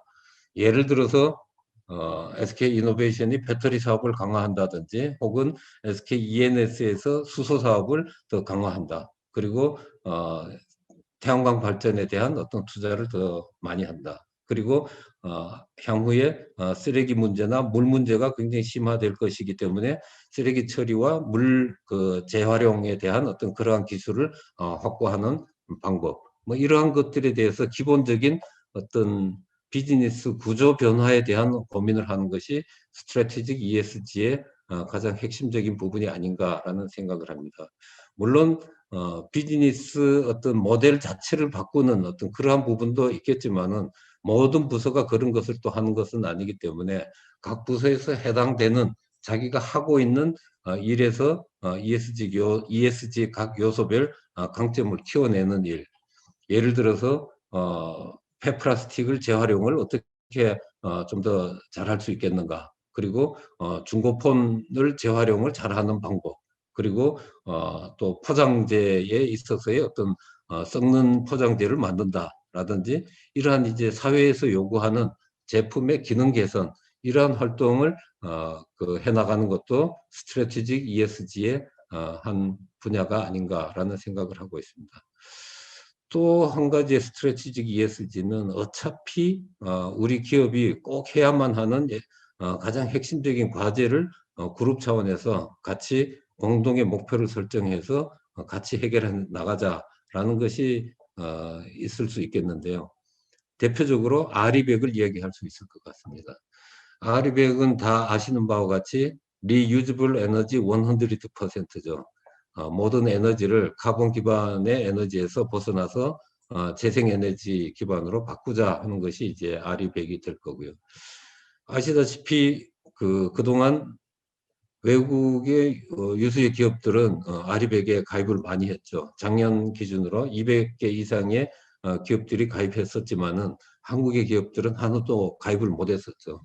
그 이유는 사실은 아리백을 잘 알고 있고 아리백을 하는 것이 좋다라는 생각은 하지만은 한국의 에너지 시장의 어떤 상황에서는 사실은 비용이 너무 비싸기 때문에 아리백으로 전환하는 것은 사실은 큰 결심이 필요했습니다. 큰 결심이 필요하지만은 저희들이 보기에 한국이 재생에너지 가격이 비싸다는 것은 너무나 당연한 사실이고 그 여건이 다른 외국에 비해서 많이 불리한 건 사실이나, 이 불리한 것이 국제사회가 불리하기 때문에 너희들은 덜 해도 된다 혹은 안 해도 된다 이렇게 할 수 있는 부분은 아니라고 생각합니다. 결국은 그 상황 자체를 우리가 주어진 조건으로 받아들이고 그 속에서 해법을 찾아 나가야 되는 것이고, 그것이 어떻게 보면 또 한편으로는 아리백을 강 건너 불로 인식하면은 우리에게는 그 불의 온도나 규모를 사실은 알 수 없게 됩니다. 그게 결국은 한편으로는 발등의 불로 인식을 하게 되어야만 그 불을 빨리 꺼야 되겠다라는 생각이 더 강하게 될 것이고요.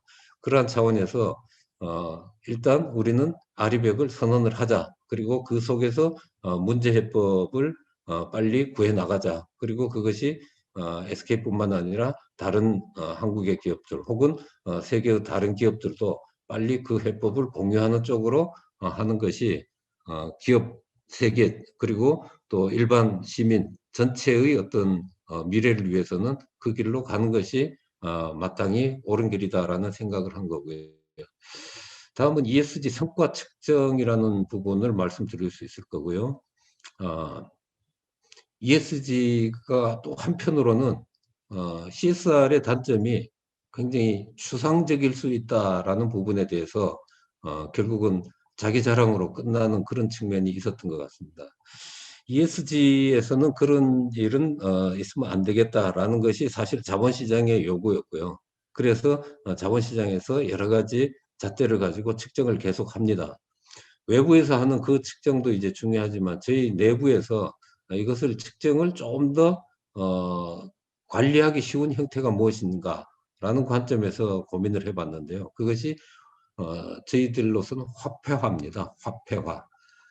저희들이 탄소 배출을 했다면은 얼마나치 탄소를 배출했냐. 즉 우리가 예를 들어서 10,000톤의 탄소를 배출했다면 그 10,000톤을 자연 상태로 다시 되돌리는 회수하는 비용은 얼마나 드냐. 그러면 원래는 탄소 배출권 가격이 톤당 3만 원, 뭐 2만 원 이런 것이 시장 가격일 텐데 저희들은 자연 상태로 되돌리는 가격을 10만 원이라고 봤습니다. 그래서 배출량 곱하기 톤당 10만 원을 곱하기 해서 우리가 환경에는 얼마나 안 좋은 일을 하고 있다. 그것이 탄소뿐만 아니라 삭스, 낙스 이러한 이제 여러 가지 모든 우리 그 ESG 평가 기관에서 이야기하는 TCFD 같은 곳에서 이야기하는 여러 항목들을 전부 리스트업을 하고 거기에 프락시 그 자연으로 다시 순환시키는 환원시키는데 필요한 비용이 얼마냐 그러한 것을 저희들이 프락시를 구해서 곱하기를 합니다. 그러한 것이 이제 환경에 대한 부분이 될 거고요. 사회 거버넌스, 사회공헌 활동 뭐 이러한 것들을 저희들이 가급적 할 수 있는 내용을 최대한 같은 잣대를 가지고 화폐화를 시켜 나갑니다. 저희들이 예시적으로 제가 자료를 한번 준비해 봤는데요. 하이닉스와 이노베이션 같으면 2018년부터 2020년까지 경제 간접 기여 성과 저희들이 세금 그리고 직원들한테 나가는 임금 그리고 배당금 이것은 돈은 벌어서 회사에 남지 않고 밖으로 나가는 것을 의미하죠. 그러한 것이 이제 경제 간접 기여 성과라고 하는데 이것은 예를 들어서 10조에서 5조 정도로 줄었다. 그런데 환경에 대한 부분도 마이너스 7천억에서 마이너스 9천억으로 하이닉스가 지금 늘고 있다. 사회에 대해서 대사회적으로 좋은 가치 있는 일을 하는 것은 2,300억에서 3,400억으로 늘고 있다. 그래서 총 합계의 관점에서 보면은 2018년은 9조 6천억에서 19년 3조 5천억으로 줄었다가 20년은 4조 8천억으로 늘어나고 있다. 사실은 이걸 보면은 그냥 단순한 숫자일 수도 있겠지만은 업황에 따라서 그 탄소 생산량이 많아지니까 탄소 배출은 계속 늘고는 있지만은 그러한 것이 원단위 개념으로는 저희들이 얼마나 개선을 하고 있느냐 뭐 이런 것들이 사실은 저희 내부적인 관리 방법으로 나오는 거고요. 이노베이션도 그러한 관점에서 지금 이것이 외부로 이 금액을 만들었다라는 것을 홍보하기 위함이 아니라 실제로 마이너스는 마이너스대로 플러스는 플러스대로 얼마나 많이 개선되고 있냐라는 어떤 그러한 관점에서 저희들이 이 숫자 관리를 하고 있는 것이고요. 이 숫자가 사실은 KPI로 연결이 됩니다. 이 KPI로 연결이 되는데 실질적으로 작년까지는 저희들이 KPI에서 그 업무 성과 평가에서 50%를 이제 이 지금 방금 말씀드린 이러한 요소를 넣어서 평가를 했었습니다. 근데 올해는 그 비율을 20%로 줄인 데도 있고 50% 그대로 있는 데도 있고 회사마다 KPI는 자율적으로 정하도록 했습니다. 그러면 ESG에 대한 평가 비율이 낮아진 거 아니냐라고도 이야기 하시는 분이 있겠지만은 실질적으로 어떻게 보면 우리 SK그룹 안에서는 올해부터는 모든 성과 관리는 ESG 요소를 다 포함하기 때문에 이 이코노믹 밸류든 소셜 밸류든 두 가지 요소가 다 사실은 ESG 요소를 다 포함하기 때문에 어떻게 보면 100%가 ESG 요소를 다 포괄한다. 라고도 말씀드릴 수 있을 것 같습니다. ESG를 기업 문화적인 상황으로 좀 더 내재화시키기 위해서 저희들이 생각하는 것이 실제로 교육인데, 작년 같으면은 지난 한 해 동안에 107개의 교육 콘텐츠를 만들었고, 이것을 연 인원 48만 명이 88만 시간에 걸쳐서 학습을 했습니다. 이것은 뭐 단지 학습에 대한 어떤 그런 부분을 말씀드렸는데, 기본적으로 학습이 모든 것을 뭐 다 해결한다. 이것은 물론 절대로 아니겠죠. 그렇지만 이것을 바탕으로 해서 이제는 그 필요성이나 어떤 우리가 추구하고자 하는 방향성에 대해서는 누구나 별도의 설명 없이도 이해할 수 있는 그러한 내부적인 문화 터전을 이제 만들었다라고 말씀드릴 수 있을 것 같고요. 실제로 ESG 경영을 한다 하는 것이 이게 저희들이 보기에 마냥 쉬운 것은 아니라는 건 잘 알고 있습니다. 많은 비용이 들어가고요. 그리고 비용 이후에도 여러 가지 기술적 요소나 시간이 필요한 거나 굉장히 사실 그 과정에서 회사 자체가 리스크에 많이 봉착하게 될 수도 있고요. 설문조사 결과에서도 필요성은 인정하지만은 현실적으로 굉장히 어렵다라는 어떤 그러한 내용들이 많이 눈에 보입니다. 실질적으로 뭐 저희 그 현상 자체는 저희들도 똑같이 공감하는 바고요. 그렇지만 보다 중요한 것은 사회는 이미 그렇게 바뀌어 가고 있다.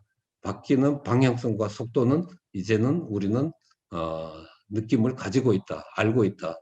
그러면은 알고 있으면서 우리가 현 자리에 가만히 있으면 당연히 안 되겠죠. 그러한 것은 기업이 가지는 기본적인 자세라면은 변화하는 환경에 가장 빨리 적응해 나가는 것이 지속 가능한 기업의 기본적인 자세가 아닌가 하는 그런 생각을 하고요. 이것이 저희들이 SK가 추구하는 ESG 경영의 어떤 기본적인 방향성이라고 볼 수 있는데요. 실질적으로 뭐 저희들이 당연히 모든 것을 잘하고 있다 뭐 이렇게 말하긴 정말 어려운 부분이고요. 이러한 여러 가지의 어떤 고민의 내용들이 합쳐져서 그리고 다른 회사와 함께 공동으로 그리고 정부와 소비자도 사실은 같이 머리를 맞대야 지금 이러한 큰 변화의 시기에 많은 기업들이 현명하게 잘 넘어갈 수 있는 어떤 그런 방법론이 아닌가 하는 생각을 하고 있습니다. 예, 일단 오늘 제가 드릴 말씀은 여기까지로 하고요. 다음 기회에 다른 기회가 된다면 또 추가적인 고민을 나눠보도록 하겠습니다. 예, 감사합니다.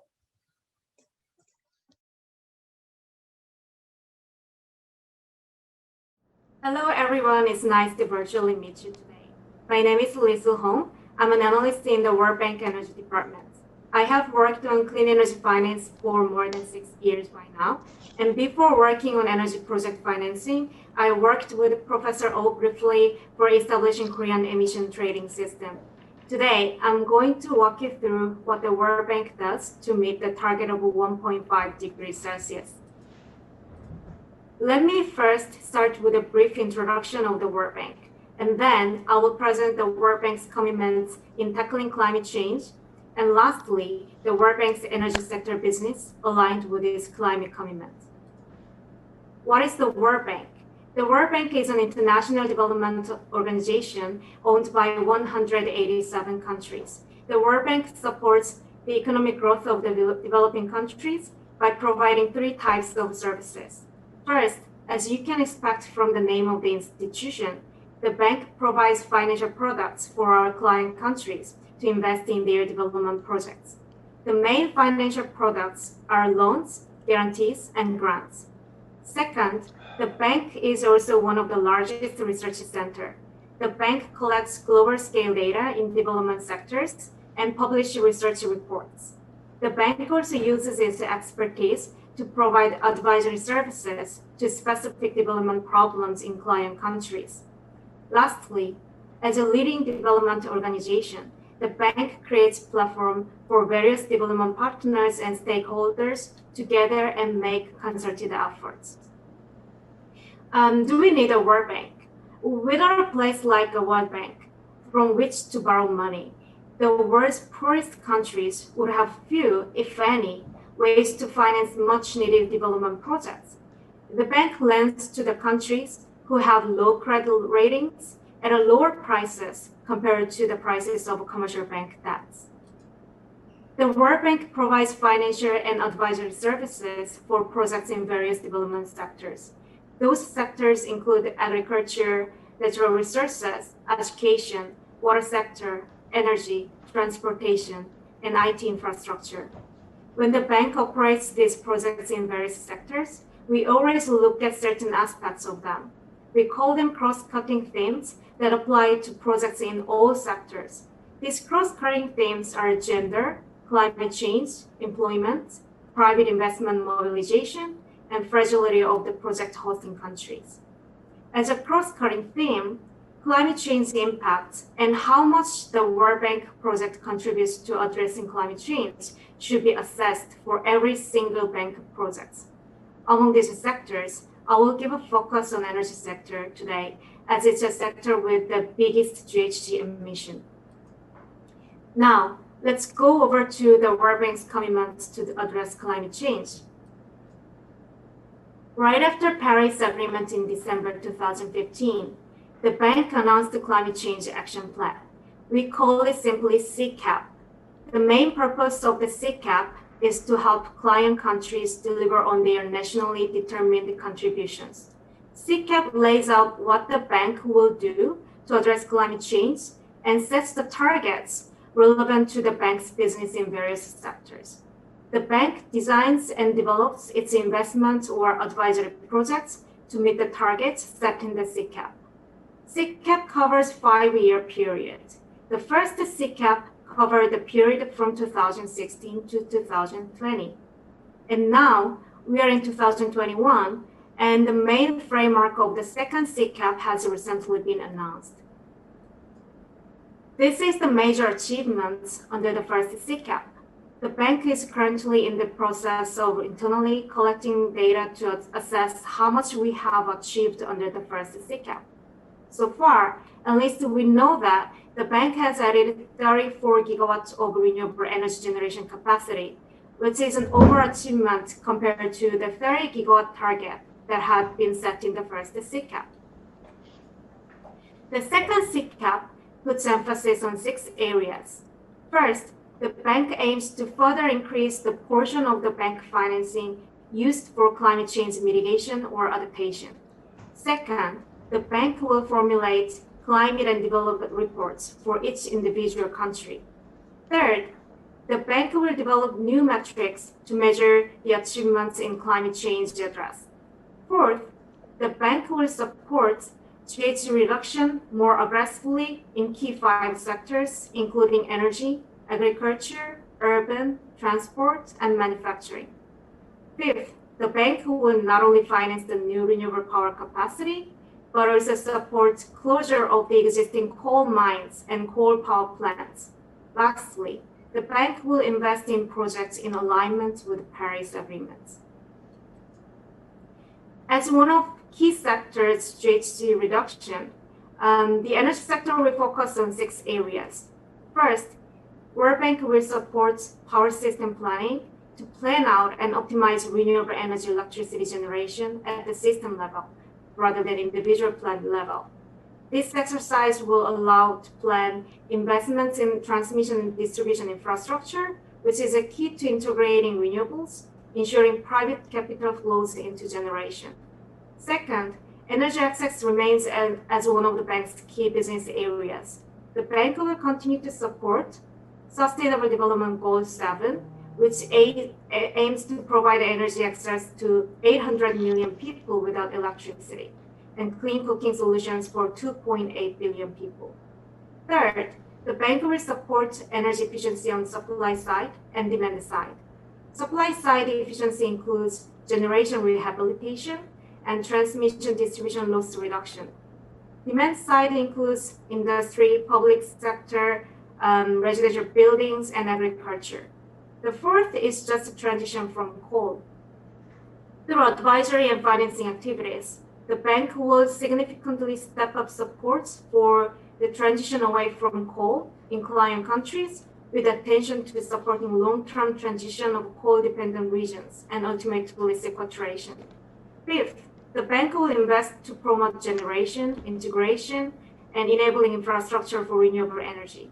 This support will cover on-grid, off-grid, and distributed renewable energy, including the use of renewables for electrification of heating, cooling, and transportation.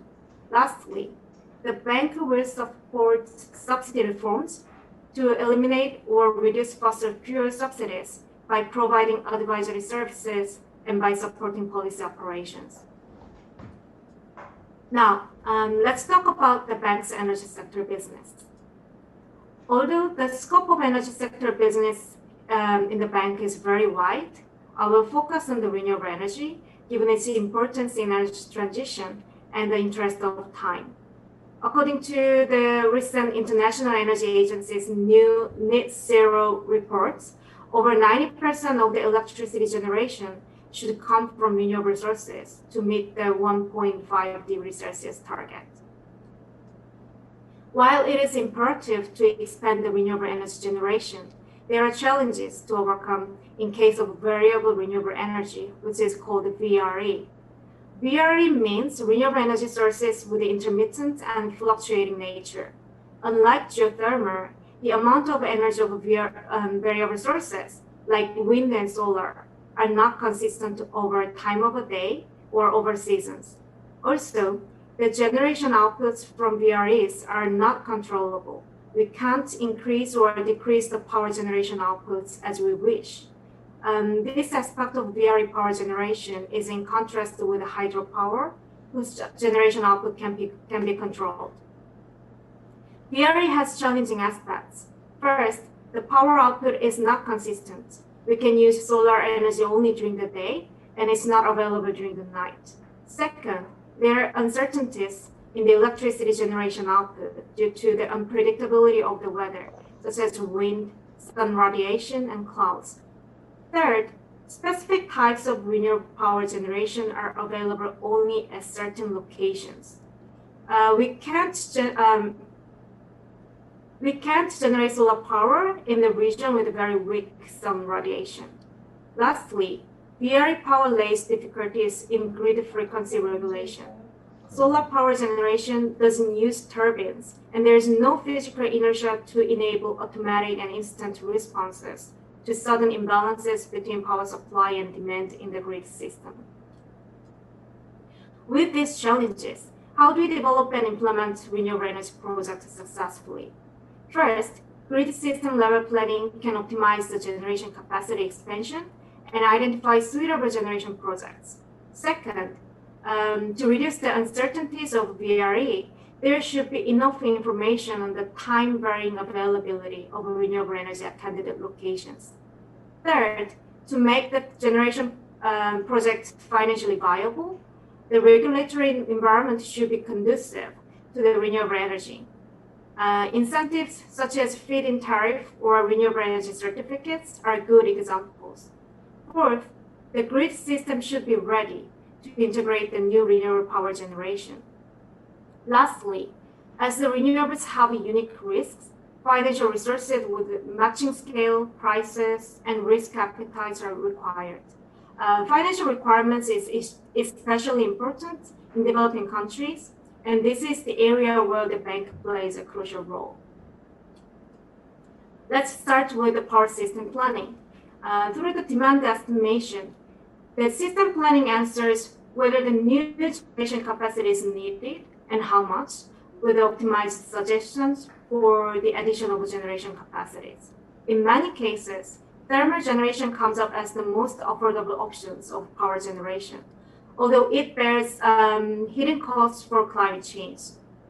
To internalize this hidden cost of GHG, the bank includes the GHG emission limits or carbon prices in the country as inputs to the power system modeling. Then, it needs to be checked whether renewable energy resources are enough for power generation at candidate locations. To serve this purpose, the World Bank created a map of renewable energy. You can Google Global Solar Atlas websites and pick a location to see how much solar resources are available at the location. The picture is a screen capture of the website. I picked a spot in Spain, and the map shows detailed information on the sun radiation at the location, and it even suggests the optimum tilt of solar panels on the right-hand side.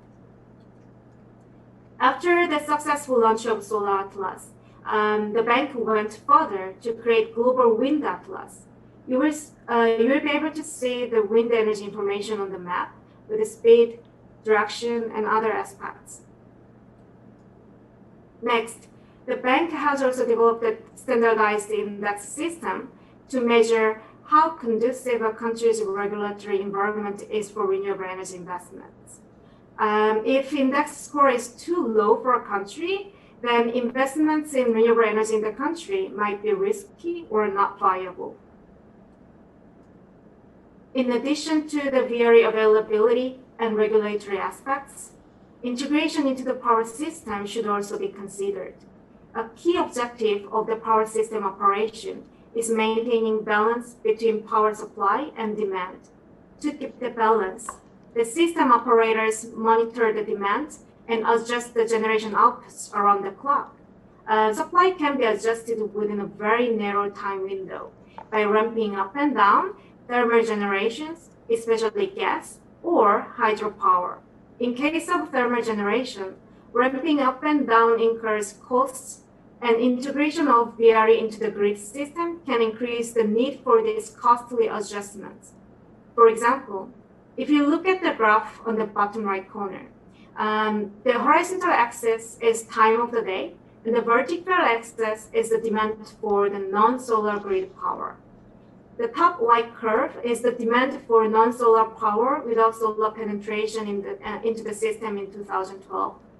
It has two peaks, one in the morning and the other one in the evening. With increased solar power supply in 2020, which is represented by the yellow curve at the bottom, the demand for non-solar power during the day drops because some demands are already met with solar power. The graph is called the duck curve, as the shape made of these two curves looks like a duck. With increasing solar penetration, the system operator will have to respond to the drastically changing demand for non-solar power, and it requires a greater extent of the system flexibility.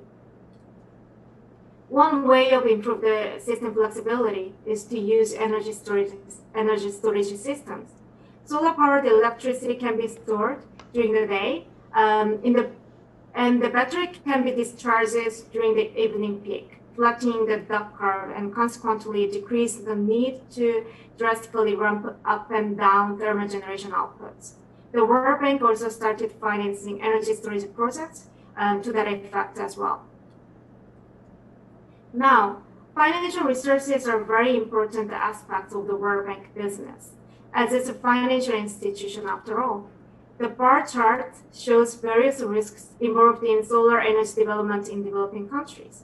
I highlighted the most common risk, which is the off-taker risk. An off-taker means the buyer of the electricity generated from a renewable energy project. The payments from the off-taker for the electricity sales are the main sources of the return on investments made in renewable energy. In developing countries, the off-takers, typically national power utilities, have weak financial positions and low credit ratings, presenting risks in the payment delays or power purchase agreement termination.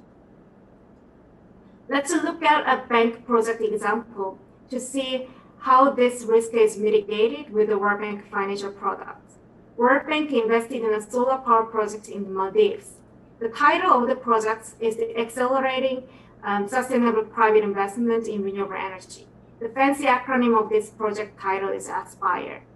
The Maldives power sector has two main challenges. First, most of their power generation is highly dependent on imported diesel, having the country exposed to the risk of fuel price volatility. Second, Maldives is a small island country consisting of more than 1,000 small islands, and this dispersed territory increases cost of power generation and supply due to the logistical difficulties. To these challenges, solar energy is an excellent solution. However, two problems have to be solved. First, the off-taker risk should be covered, and second, the supply cost should be lowered to make solar power competitive. This is the project financial structure. In the diagram, you can see the off-taker payment risk was covered with extra funding, which is grants, put in an escrow account.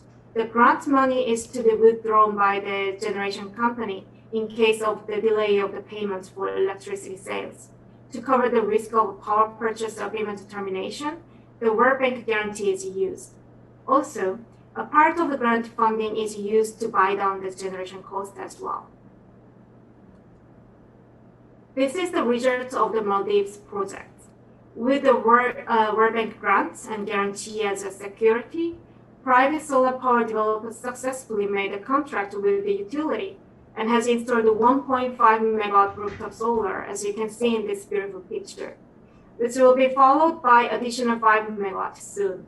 The tariff of the first 1.5 megawatt was 21 cents per kilowatt hour, and this was further lowered to 10 cents per kilowatt hour for the next 5 megawatt contracts. This low tariff is even lower than the average diesel power tariff in the country, which ranges from 23 to 33 cents per kilowatt hour.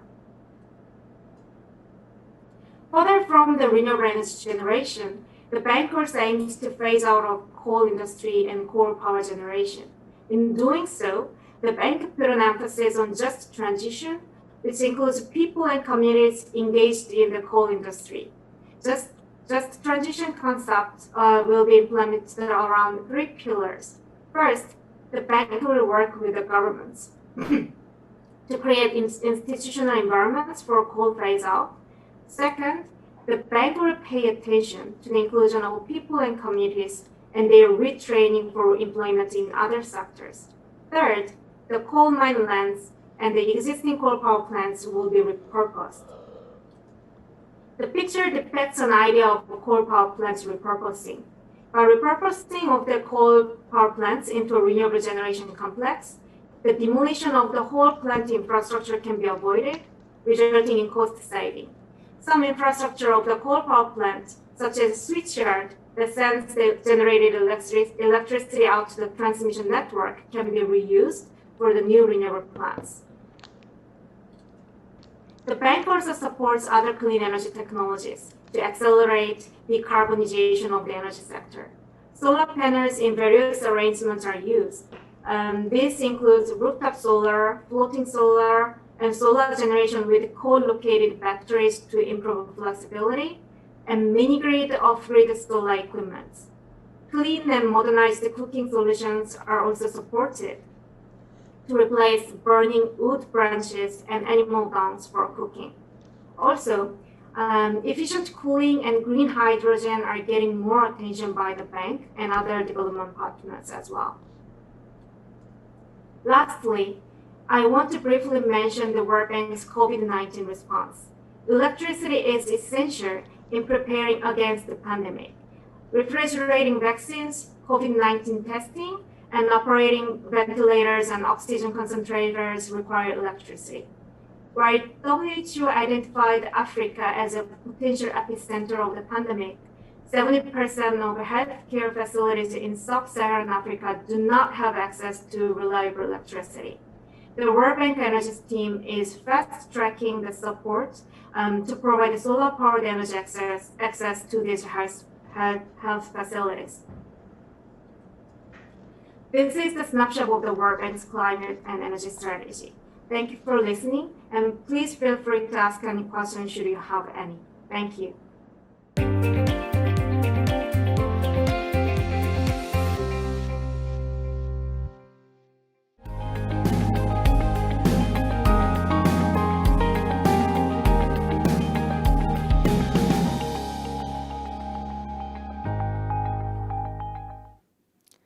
Good afternoon and good morning. Welcome to the Climate and Energy Policies Seminar. My name is Hyungna Oh, professor at Kyung University. I'm the moderator for today's panel discussion. This seminar is hosted by Kyunghee University in commemoration of the World Environmental Day, which is in fact tomorrow, June 5th. Today's seminar will mark a meaningful milestone for us. Not only did we have a series of excellent lectures from the academia, industry, government, and international organizations, but now we also have time to discuss the climate and energy policies toward the net zero by 2050. I'm happy to finally introduce our distinguished panels of the discussion. First, we have Dr. Michael Grubb. He is joining us from the UK. Needless to say, he is the top expert in climate change policies and researches. He is a professor at University of College London and a research director of the Institute of Sustainable Resources. Also, we have Dr. Toshi Arimura. He's a professor at Waseda University from Japan and a director of Research Institute for Environmental Economics and Management. Next, we have Ms. Leesle Hoon.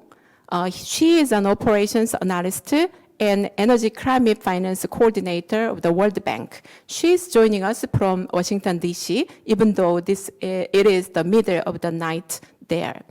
We have two more guests.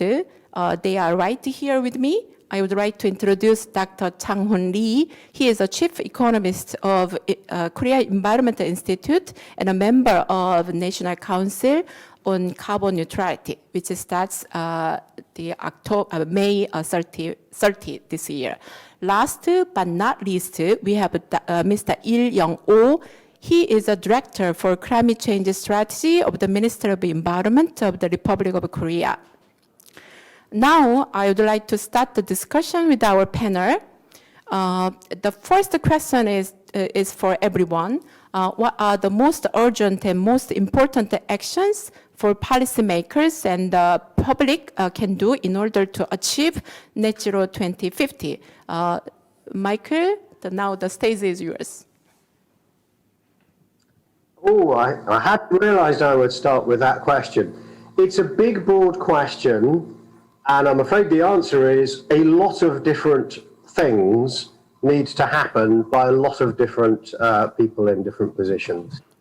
I think for policymakers, an important question is to get the institutional structure and the goals right. I think it is helpful to have a long-term goal, but of course that doesn't deliver action in itself. One approach that's been adopted in the UK is to have a law which requires the government to decide the various steps on the way to our mid-century goal, and then to outline the policies to deliver those medium-term goals. So we call them carbon budgets. The government has just agreed a very ambitious carbon budget overall for the mid-1930s, so 15 years ahead, to give industry a chance to plan. And the measures include a huge expansion of offshore wind energy, which is our biggest resource. But there's lots of other things, and just technology goals can help, but it's always then a question of what are the incentives for companies or others to invest in them.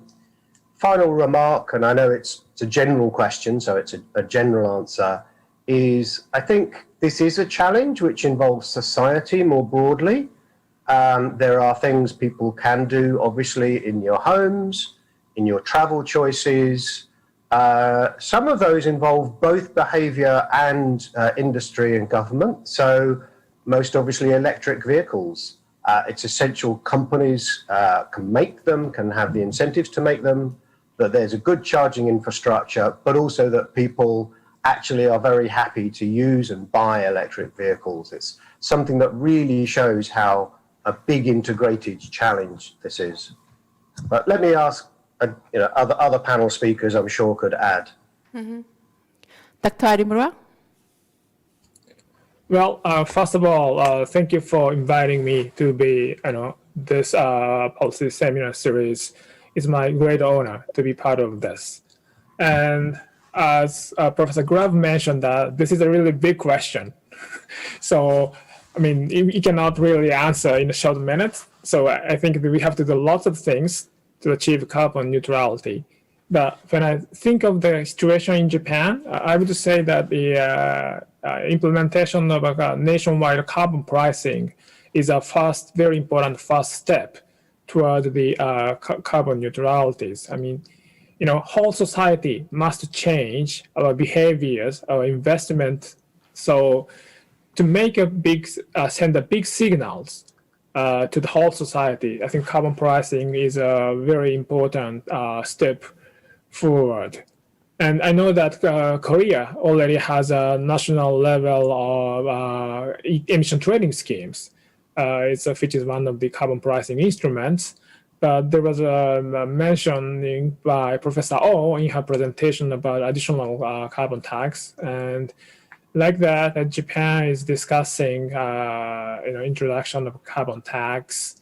And as you know that, showing in the Professor Grubb's presentation, we need lots of investment. And private sectors in Japan is asking for lots of help, financial help from the government. And for that, I think the government needs a tax revenue to help private sectors. And for that purpose, again, I think carbon tax is useful policy instrument. Thank you. Yeah, thank you. Ms. Hoon, are you ready? Yes, can you hear me? Coming from the energy sector, I would say there are main three areas of concern in achieving net zero target, and these are renewable energy, energy efficiency, and coal phase out. As there is not much market incentives in these areas yet, policymakers should take the following three actions. First, each country has to translate the global net zero target into specific and actionable measures and reflect these into their short-term plans and also long-term policy frameworks. Then they have to consult with people who are expected to be negatively affected by those new policy frameworks and create climate for the policy introduction. Thirdly, they need to implement the policy tools such as tax credits, subsidies, and loans to provide incentives for the clean energy actions. Simultaneously, the public as consumers can also do their part. People can reduce the waste for use of energy in homes and their workplaces. Also, shifting from air travel to high-speed train for local travels could be helpful as well. And purchase of goods with less carbon footprints can influence the companies and consequently augment the efforts for climate change mitigation. The World Bank supports both the governments and consumers. For governments, the World Bank provides policy recommendations through its advisory services and also financial investments in clean energy infrastructures. For consumers, World Bank supports campaigns for low carbon options to raise their awareness and also provide customer financing for purchase of clean energy equipment such as solar home systems and other energy efficiency improvement equipment. Thanks. Thank you. Dr. Lee, can you be the next? Thank you. I think most important is renewable energy. To quantitatively secure renewable energy and qualitatively to control the renewable energy. Most greenhouse gas emissions coming from fuel combustion. The Korea's about 87 or 88% of Korean greenhouse gas emissions are energy related in combustion of fossil fuels. Therefore, I think it is impossible to arrive at a net zero society without energy transition from fossil fuels to non-carbon, carbon-free renewable energy systems. But the renewable energy sources have good and bad points. Good point is they are mainly emissions-free, not only carbon, but also air pollutants. The other good point is that there is domestic resources. Therefore, we, in terms of energy security, the renewable energy has good point, but bad news is for the renewable energy, we can't use them when we need them. We can use when the sun shines and the wind blows. The problem is that to collectively to control the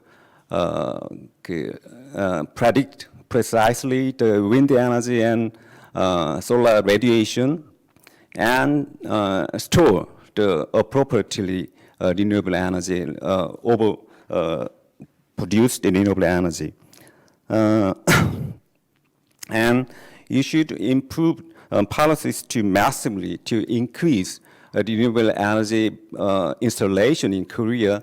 We have a relatively low share of renewable energy in electricity generation, possibly the last position in OECD countries.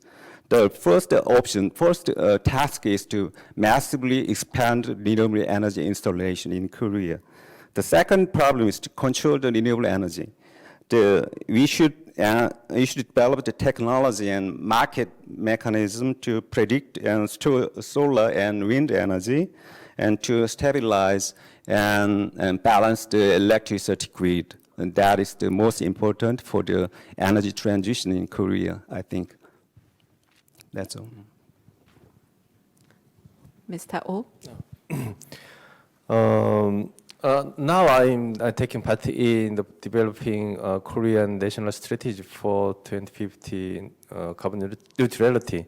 So from my experience, I have a lot of voice from so many various stakeholders.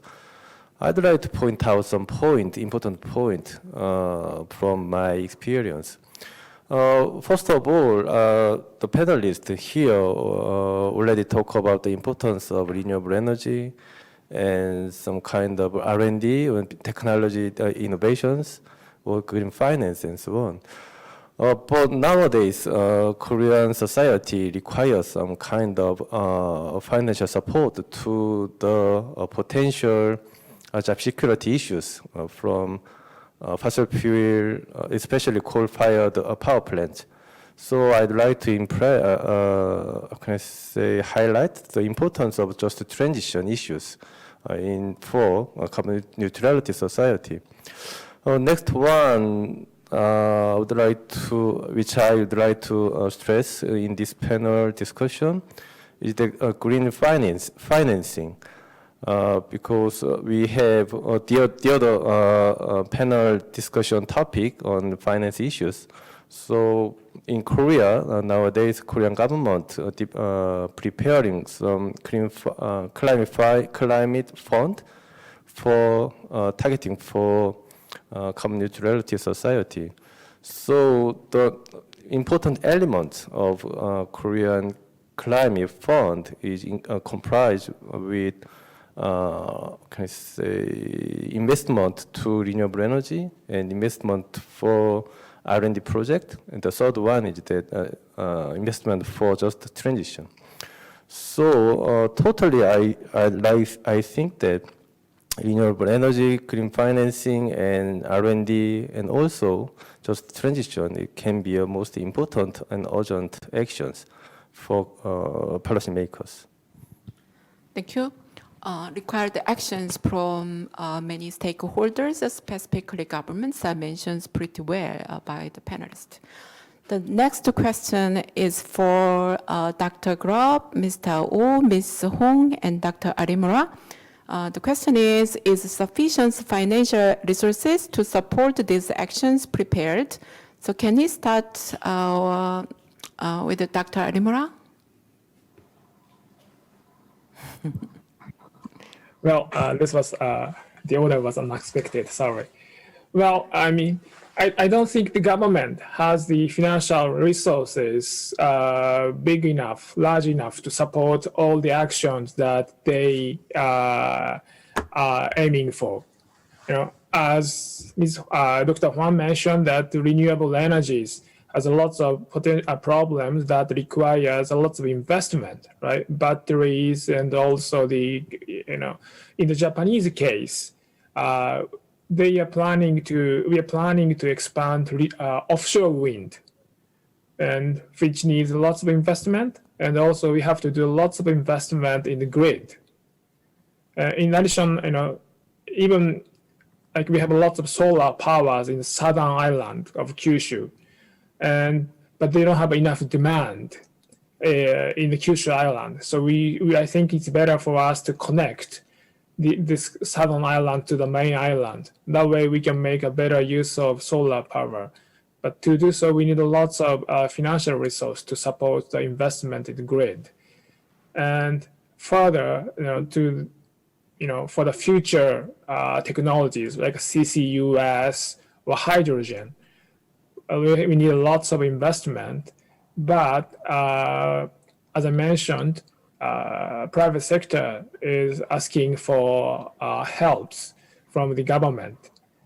And for that, I think the carbon tax can be a very useful policy instrument to support the R&D and also deployment of those new technologies. In addition, I noticed that Tokyo government, which is always ahead of the national government, is maybe considering a green bond to support their actions toward carbon zero for 2050. So there are lots of policy instruments or other financial resources that we need to implement all these policies. Thank you. Dr. Grubb, are you ready? Yes, sure. I think different countries are going to finance these kind of investments in different ways. For some, there'll be a much bigger role for public finance, perhaps raised through carbon taxes or similar measures. In the UK, there's been already some quite big finance in transmission developments, connections with the continent of electricity cables and the offshore wind. A lot of that has been privately financed, but with government contracts or government guarantees, so a minimum and maximum price. Because one of the strange things about the world's financial system at the moment is, particularly after COVID, many governments have quite large debts, but there's a lot of money in the private sector that is actually still looking for good projects, but obviously doesn't want to take too much risk. So if government can help to manage the risk through through good contracts design, like we have 15-year guaranteed contracts for the offshore wind, and a maximum and minimum price on interconnectors. That can get a lot of private finance quite cheaply. But that will differ between countries, stage of development, and obviously in some countries the World Bank or the international banks will be very important. And Mr. Oh. I think that for sufficient financial support to carbon neutrality, I think all over the world there are a lot of money flows nowadays. That I'd like to stress that we need to align the carbon flow toward carbon neutrality. So if I introduce the case Korea, nowadays Korean government making some kind of policy for to align the public budget with carbon neutrality, and how to make private sector or private financial institutions to raise more money toward green issues, carbon neutrality. The first one is that Ministry of Environment now developing Korean green taxonomy. benchmarking the case of EU. So I think Korean taxonomy can be a one important leverageable guideline for financial funding for green project. The second one is that the already Korean government made some kind of legislation to assess the content or the effectiveness of the government budget in terms of climate change issues or greenhouse gas reduction potential. So I think conclusively, I'd like to point out again, we need to some kind of policies to align the financial flow with carbon neutrality and climate change issues. Lastly, Mr. Hoon. Yeah, according to International Energy Agency and $5 trillion a year is needed to meet net zero target. This amount of financing cannot be covered only with public financial resources. Most of the cases, public fiscal resources are limited in amounts, and also they are allocated for other national priorities, such as COVID-19 response or any other emerging issues in the countries. So for this reason, private sector investment is essential for acceleration and scaling up of energy transition. Here, public financing is necessary to create climate for investments in energy transition. There are various types of risks involved in energy transition investments, and huge potential of private investment cannot be unlocked without the public funding to cover those risks. To that effect, World Bank projects in energy and transportation sectors are designed to mobilize private co-investments leveraged with World Bank resources under the World Bank initiative, which is called Maximizing Financing for Development. Thanks. Okay, thank you. Dr. Lee, we have a question for you. As a leading economist and policy advisor, can you compare the Korean Green New Deal with others?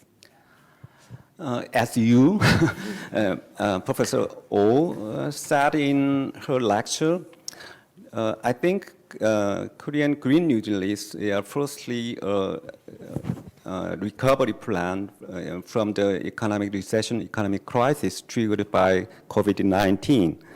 And it has also some point in long-term transition policy, but only some point, and as a first step. The official plan, official document of the Korean Green New Deal was released July last year. In this official document, we have no fixed carbon neutrality date. We have discussions. You had discussions inside and outside the government to fix the date of carbon neutrality last year, but you have no consensus.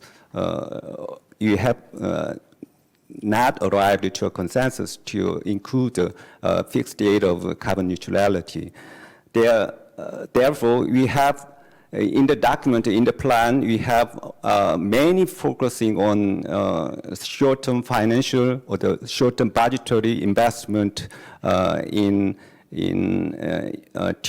recover the economy, to reset the economy from the economic crisis. We have only some policy reforms to lead the economy and society to carbon-free sustainable future in Korea. For example, we have no world-one strengthening of carbon pricing in Korea in this document.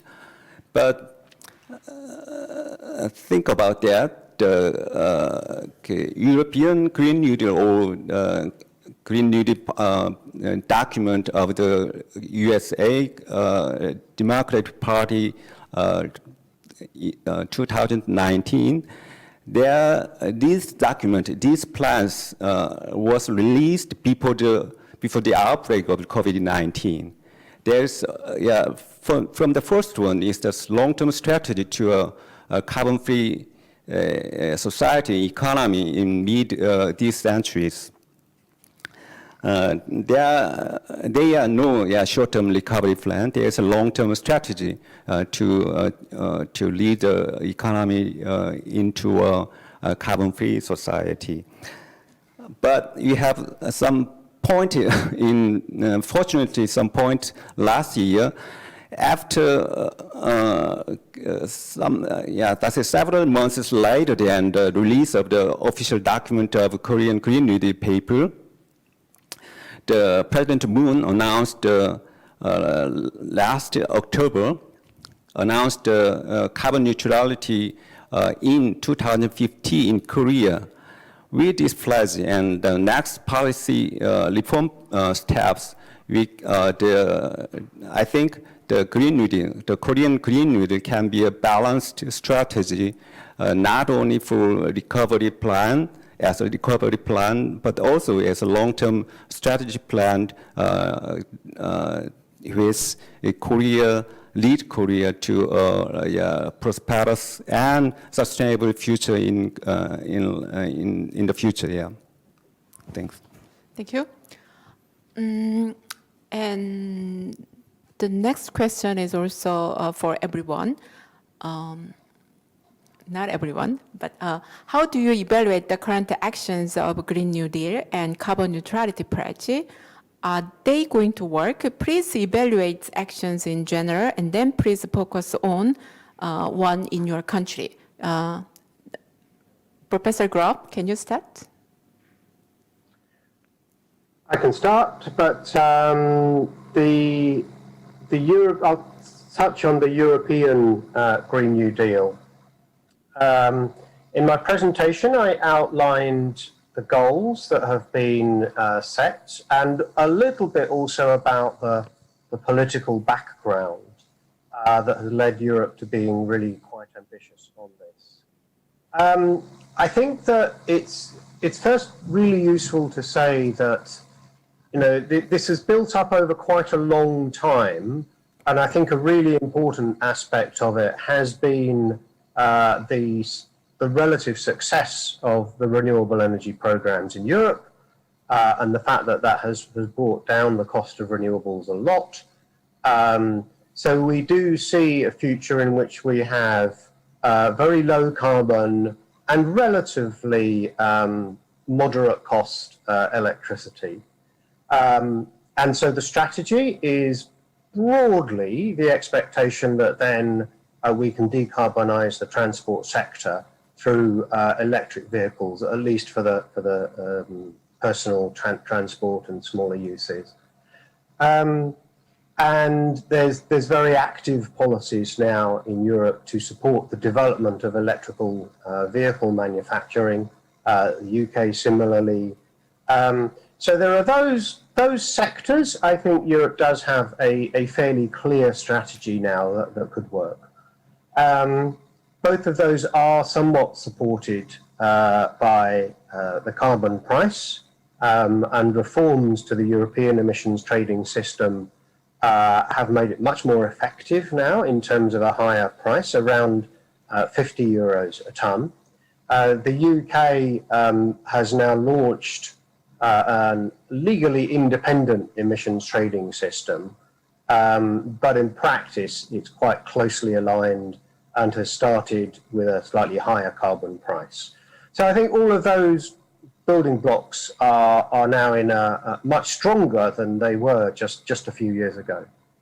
I think the biggest challenge in the EU, as in some other countries, is with manufacturing industry, and in particular the big companies like steel manufacturing. There it's harder to say. The technology solutions are less clear. There are a rapidly growing number of pilot plants for things like what's called green steel, often hydrogen production from renewables associated with direct ion reduction. But that's still, I think, in the slightly experimental stage. And there is a dilemma that most low carbon industries look like they would be a bit more costly than the traditional means. So a carbon pricing will be really important, but it's also a lot more difficult because obviously these are goods that can be traded. So this is a big and complicated area, a lot of debate. Next month, the European Union will introduce its proposals for implementing the Green Deal, which would include something around carbon pricing and a border adjustment to stop industries migrating abroad or to reduce that incentive. But that's going to be very complicated and controversial, including internationally. So good progress, I think a serious effort, but still a long way to go. Dr. Arimura? Thank you. So Dr. Grubb already mentioned that I think a global view. And I think when I think about the carbon neutrality for the globe, I think the role of the developing countries are important too. So I think the developed countries should be able to help them to have renewable energies soon. And I think the exports of coal power plants to developed country is not something that we do not want to, if we want to achieve carbon neutrality. So that's, I think, one thing that we have to pay attention globally. And regarding Japan, we have, I think, a unique situation. Different situation from UK, and maybe similar to Korea. In Dr. Grubb's presentation, the role of CCS was said to be limited. But I think for the carbon neutrality for Japanese economy, Japanese industries is thinking of relying on CCUS. And we have very strongly, we have a good, strong industry, manufacturing sectors. They have a very big political stake in the climate policy discussions. And we have to, you can decarbonize power sector a lot. But for the industry size, like steel sectors, it's not so easy to decarbonize all the activities. So they are thinking of using CCUS. And, until recently, they were discussing CCS only. And actually, the industry were not so much interested in that CCS. But when they started to think about carbon capture, usage, and storage, the chemical industry started to think about it seriously. And now they are considering to create, lots of fuel or materials using CO2. And, it really hinges on if this industry can come up with the technological innovations that makes CCUS economically viable. So that's one, key for Japanese carbon neutrality. And close to that, hydrogen is also playing an important role. That's what the Japanese government is thinking.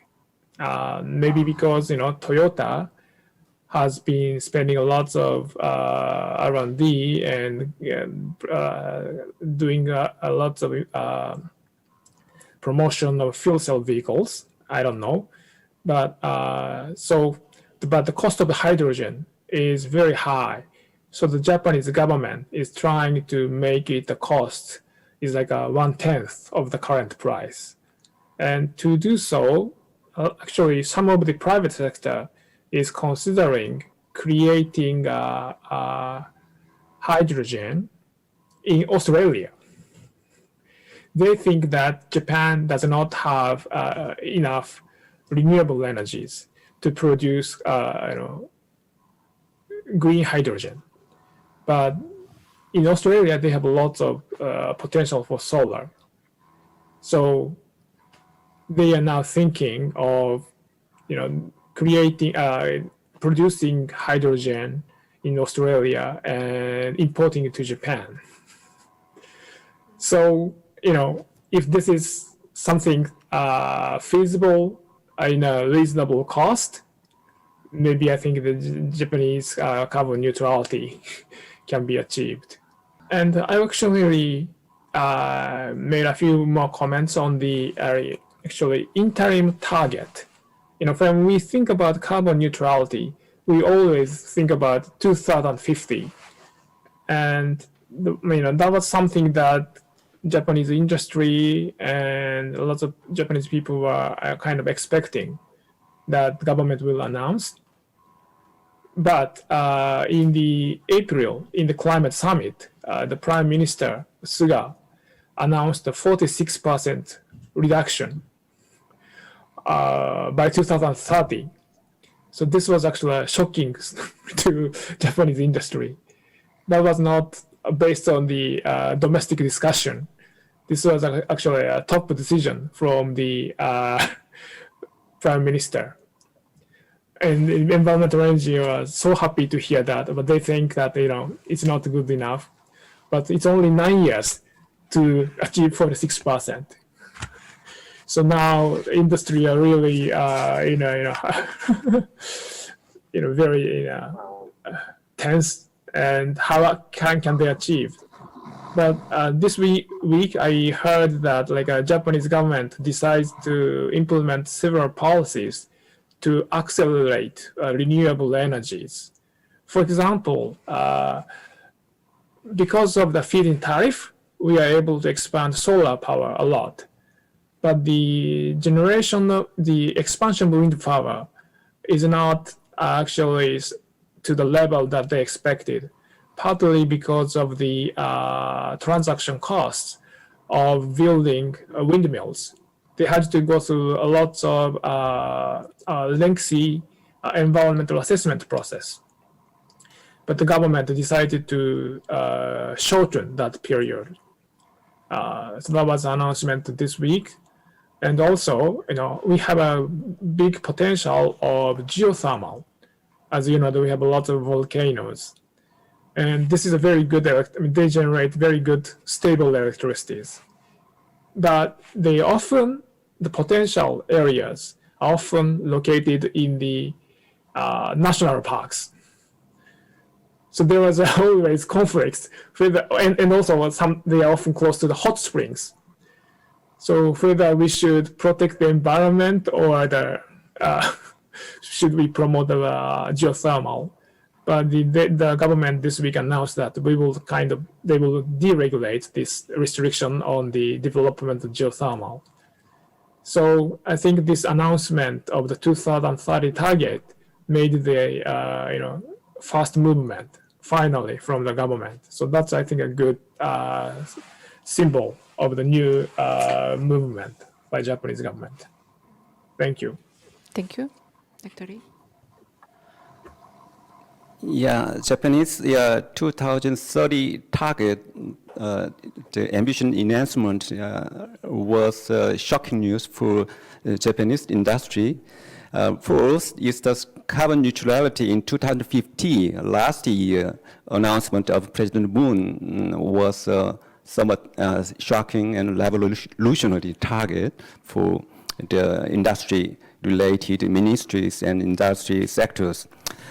But after this announcement, the ministry's government, not only environmental ministry, but also industry government and energy ministries, all of the ministries, including agricultural or other ministries, are working hard in formulating, preparing plans and policies and strategies to achieve the carbon neutrality in 2050.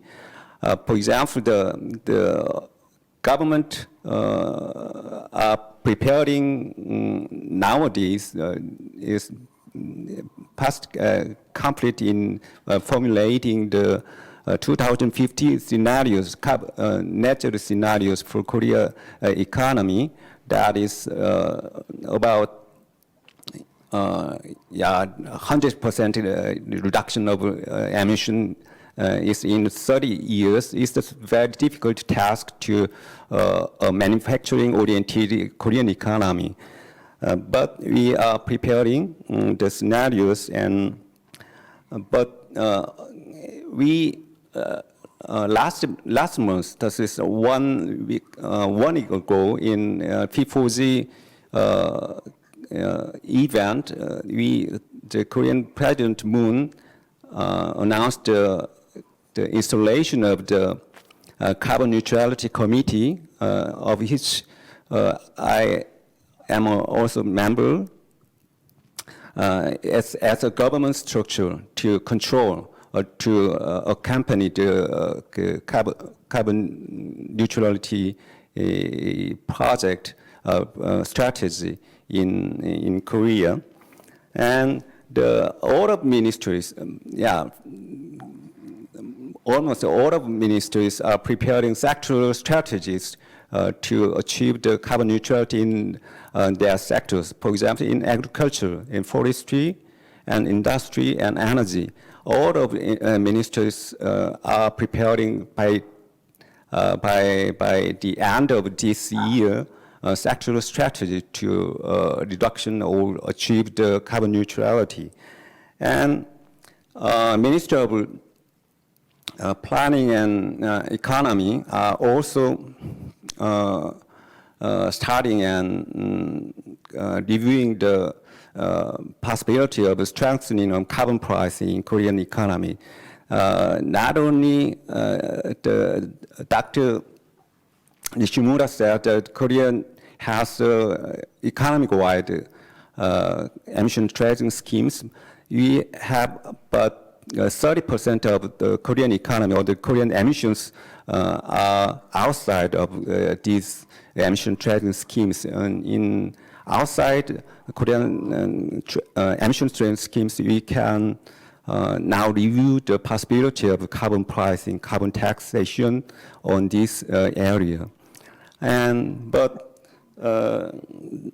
you have all the plans, but not the result. We have formulating plans and strategies that therefore it's too early to evaluate actions in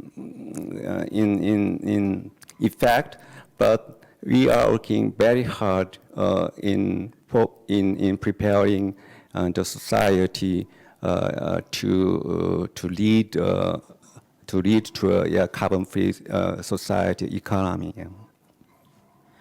Thank you.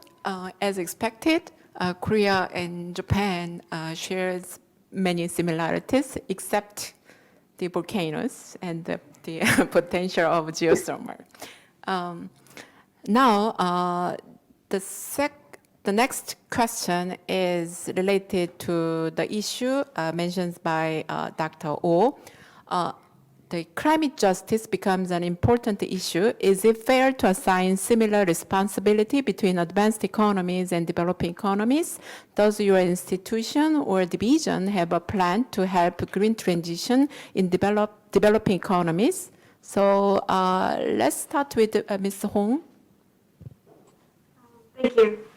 Yeah, as this could be quite a sensitive subject, I will not go deep into like philosophical subjects such as lifeboat ethics or spaceship metaphor.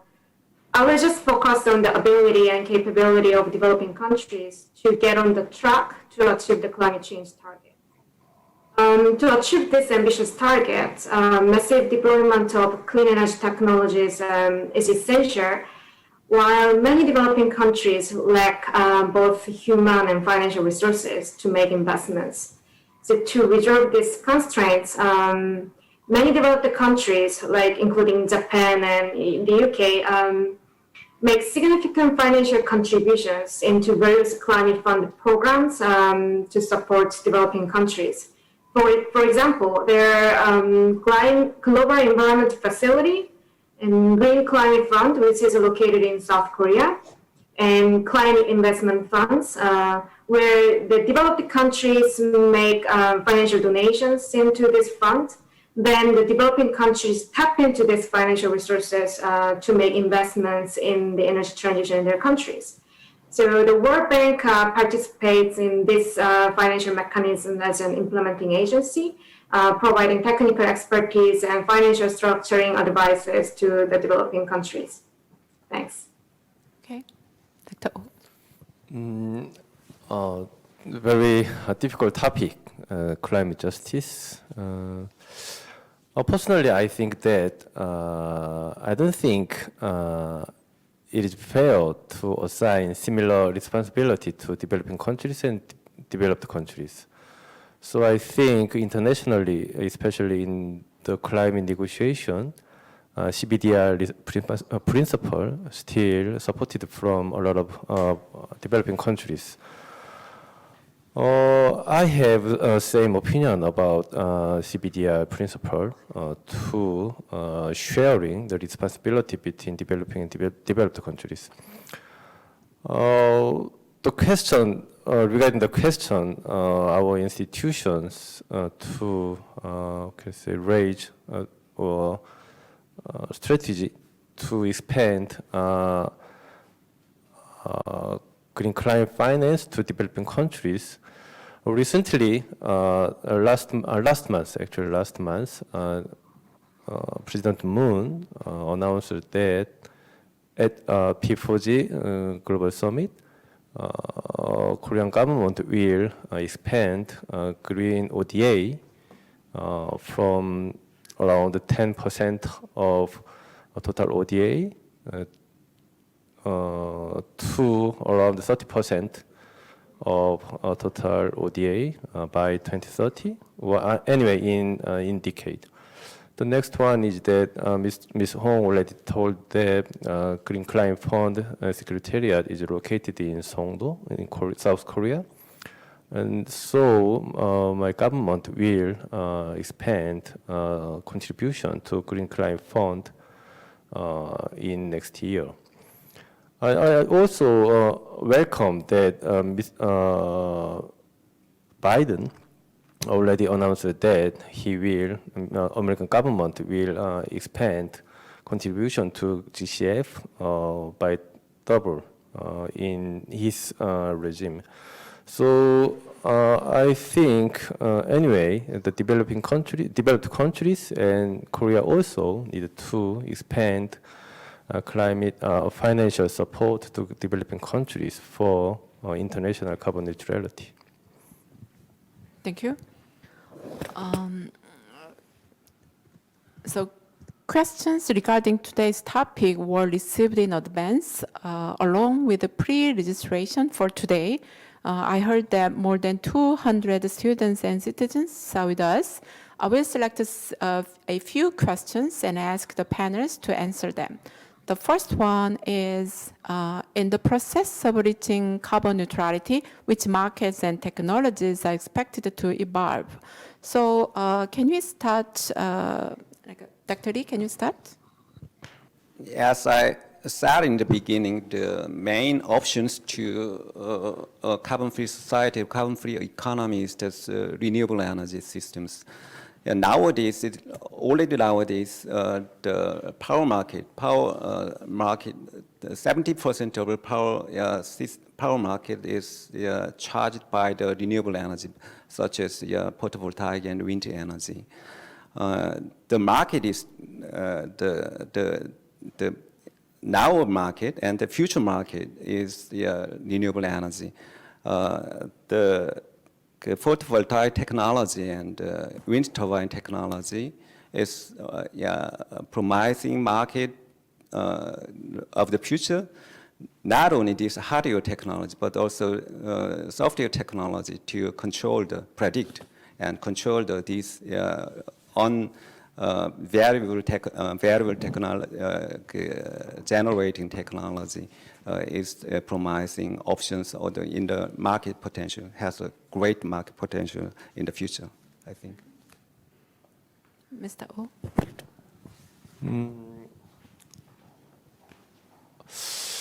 From the Korean scenario for carbon neutrality, now we are developing scenarios. There are some kind of important technology or industries, businesses. For example, hydrogen and solar panel and wind power, and also circular economy and CCU and CCUS will be an important part of Korean carbon neutrality scenarios. So I think that market or technologies for these kind of important areas can be enhanced, expanded in the future. And also, Korean government already introduced Korean ETS in nationwide since 2015. From the experience around 7 to 6 years, the carbon market in Korean ETS expanded and increased almost 5 times since 2015. So I think that the carbon pricing, there can be a carbon tax or there can be a ETS, annual international ITMOS.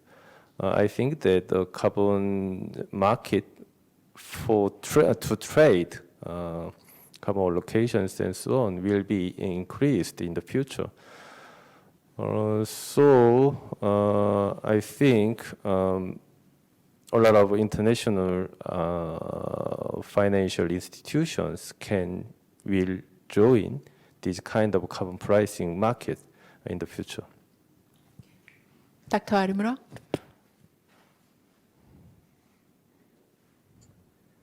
Well, thank you for the question. I think for the short term, as lots of people mentioned, that the renewable energies are very important technology and market and the target for the investments. And at the same time, I think this was mentioned in the Professor Grubb's presentation that investment in energy efficiency, improvement in energy efficiency is a sure way to reduce carbon emissions, and there are lots of technologies are already available. So if we are aiming for carbon neutrality, we need lots of investment in energy efficiency, and the technologies are already there. For the long term, I think the hydrogen is one important fuel. I know that the European Union is also considering hydrogen is one important fuel, and Japanese companies and the government are highly considering to make the cost of hydrogen to lower. So that's very important technologies and market. In addition, recently, the Japanese government and industries are discussing a role of ammonia. In producing hydrogen, they can also produce ammonia. And if you mix ammonia with coal or natural gas, they can reduce the carbon intensities. So it's not something that you can use for long term, but they seem to be, there are interests in ammonia and among Japanese industries, yes. And CCUS in general for the long-term technologies. Thank you. Thank you. All of your answers were really helpful for me to construct my stock portfolio. So I need to search some companies or stocks which are related to the technologies you mentioned. And the next question is, I think it is related to ESG issues. So we have a presentation from SK, like SK in Korea, SK, Samsung, and Hanwha or POSCO. They announced that they are going to join the green transition So the question is, that one student says that, I wonder whether companies can join together for climate change in real sense. Could you answer this question with some real world examples in your country? This is the Dr. Grubb, this is for you.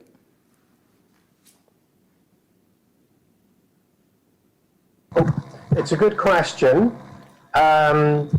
And I think the answer in terms of, can companies really help to solve this? It depends a lot on which sectors and a bit on how big the companies are. What we have seen are a lot of consumer-facing companies like supermarket chains are very keen to show that they're green, they want to sell green products. Some of those have actually taken a lot of interest in the CO2 emissions in their supply chain, so how their goods are made. In the UK, we had some significant efforts to have carbon labeling on quite a lot of products, how much carbon emitted in making this thing that you're buying, a bit like food labeling. So quite a few supermarkets have done that. In the US, the biggest was Walmart, and they actually had quite a lot of influence on their supply chains. But of course, it's relatively easy for those companies to do it because it doesn't have a very big impact on the cost of their products. So it's reasonably cheap to be green. And I think the same is true for a lot of information technology companies. We see more and more declaring net zero goals for their operations. Google have now set out that as a big ambition. Apple has declared that it will be net zero not only for its sort of current emissions, but also to compensate for its historical emissions. And that, of course, is now a lot easier for those companies because largely renewable energy is so cheap. Depending upon their activities, some are quite low energy consumers as well. Another area we've seen a lot of companies making a big move is electricity generators. 20 years ago, many were very opposed to climate action, but they don't face so much international competition. So they've been able to pass through more of the costs of the early stages when renewables were cheap. And now some, like the Spanish company Iberdrola, has basically completely rebranded itself as a renewable energy company. And I think we'll see more and more electricity companies doing that because they just do see that is the future of their business as well. The difficult ones are things like the oil companies and the energy-intensive industries. Oil companies, obviously, because their big assets are in oil. We have seen some changes. So there was a Danish oil and gas company called Dong, which I think was the first to get seriously into wind energy. Now called Ørsted, and they very much have pretty much abandoned fossil fuels and become a renewable energy company, and they market themselves, and they've got big ambitions on offshore wind. More recently, Statoil, the Norwegian oil company, has rebranded as Equinor, and I understand it achieved 49% of its value now in renewable energy, at least it claims. But for the big majors, Shell, BP, and then the American oil companies, it's harder because they've got much bigger resources, and that's why some of their investors bank in them. But still, those companies, certainly Shell and BP, are coming out with quite ambitious decarbonisation strategies. So we certainly see shifts in a lot of companies, but for some, I think it is easier than others, but some of the ones that matter most have been pretty slow and reluctant. Obviously, it's not easy to completely reinvent your core business, and it's quite a risky thing to do. And then I guess finally, the big engineering and manufacturing companies like steel and cement. It's even tougher, partly because of international competitiveness. I've actually just seen yesterday that Heidelberg Cement has announced the world's first plans for a zero carbon cement facility in I think in Sweden. So, you know, things change over time, but I think my final remark is particularly for those companies that have got more invested in fossil fuel areas or energy intensive, they are really only doing it because some have decided they have to, partly because of government policy as well as consumer pressure. And some of the people in these companies to say, you know, we'd like to change more, but we need stronger government policy to make it economically possible. Thank you.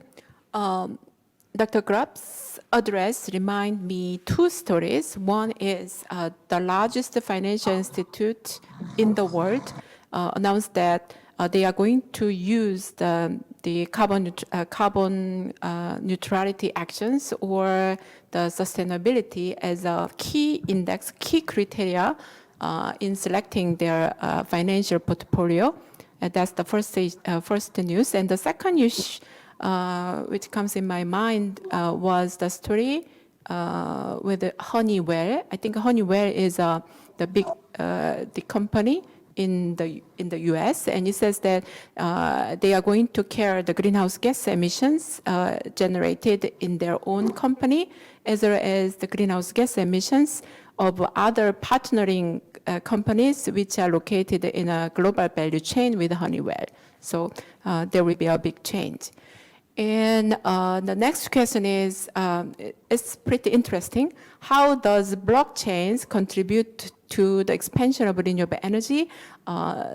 Ms. Hoon, can you answer this? Yes. Blockchain technology can contribute to renewable energy expansion in mainly two ways, directly and indirectly. The direct use is trading of distributed renewable energy resources. The owners of small-scale renewable energy generation assets sell excessive electricity directly to the other customers. So the flow of electricity is coded into the blockchain, and the algorithms match buyers and sellers in real time. And also the flow of electricity is also coded into, the transactions are also coded into the blockchain. And so they're based on the preferences of both sellers and the buyer side. Then smart contracts execute automatically when electricity is delivered to the buyers, triggering payments from the buyer to the seller. So removing financial and contractual transactions from central control brings a new level of decentralization of power generation and transparency. And regarding the indirect contribution is through climate markets, consequently promoting renewable energy again. Mm-hmm. So all markets trading emissions and reductions require centralized registries. So the result is a multitude of trading instruments operating within closed technological systems following differing rules. However, blockchain has a potential to enable a new architecture for climate markets based on decentralization and transparency and also cost effectiveness. Mm-hmm. So I think these are the two main ways how blockchain supports renewable expansion. Thanks. Mm-hmm. Yeah, it's very interesting. And although the Mr. Oh, as a government official, does not like the idea of using blockchain. The next question is, how can universities and the general public take actions on this matter? Dr. Arimura, can you answer this question? Yes. Well, I think the universities can do lots of things. Actually, Waseda universities that I am teaching is now investing in the energy management system. So we are trying to visualize the energy consumption of buildings and to control the energy consumptions. In addition, that university can reduce emissions by installing, solar PV, or actually changing their electricity supplier to renewable energy generators. And in fact, in Japan, the Ministry of Education and Ministry of the Environment are working together to form a coalition of universities and colleges that are working for carbon neutrality. And this coalition just started, so we still don't know where we are going. But the universities are trying to play an important role to achieve the carbon neutrality.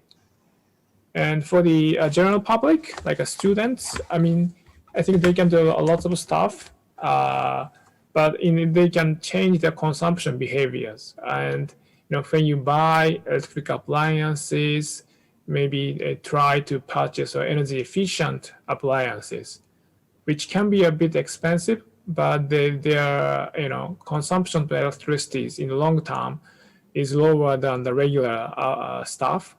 So that can reduce your electricity bill and also your CO2 emissions. In addition, if you are in the region where the retail market of electricity is deregulated, you can choose power companies that make use of renewables. That way you can reduce your CO2 emissions. So please consider those options. Thank you. Thank you.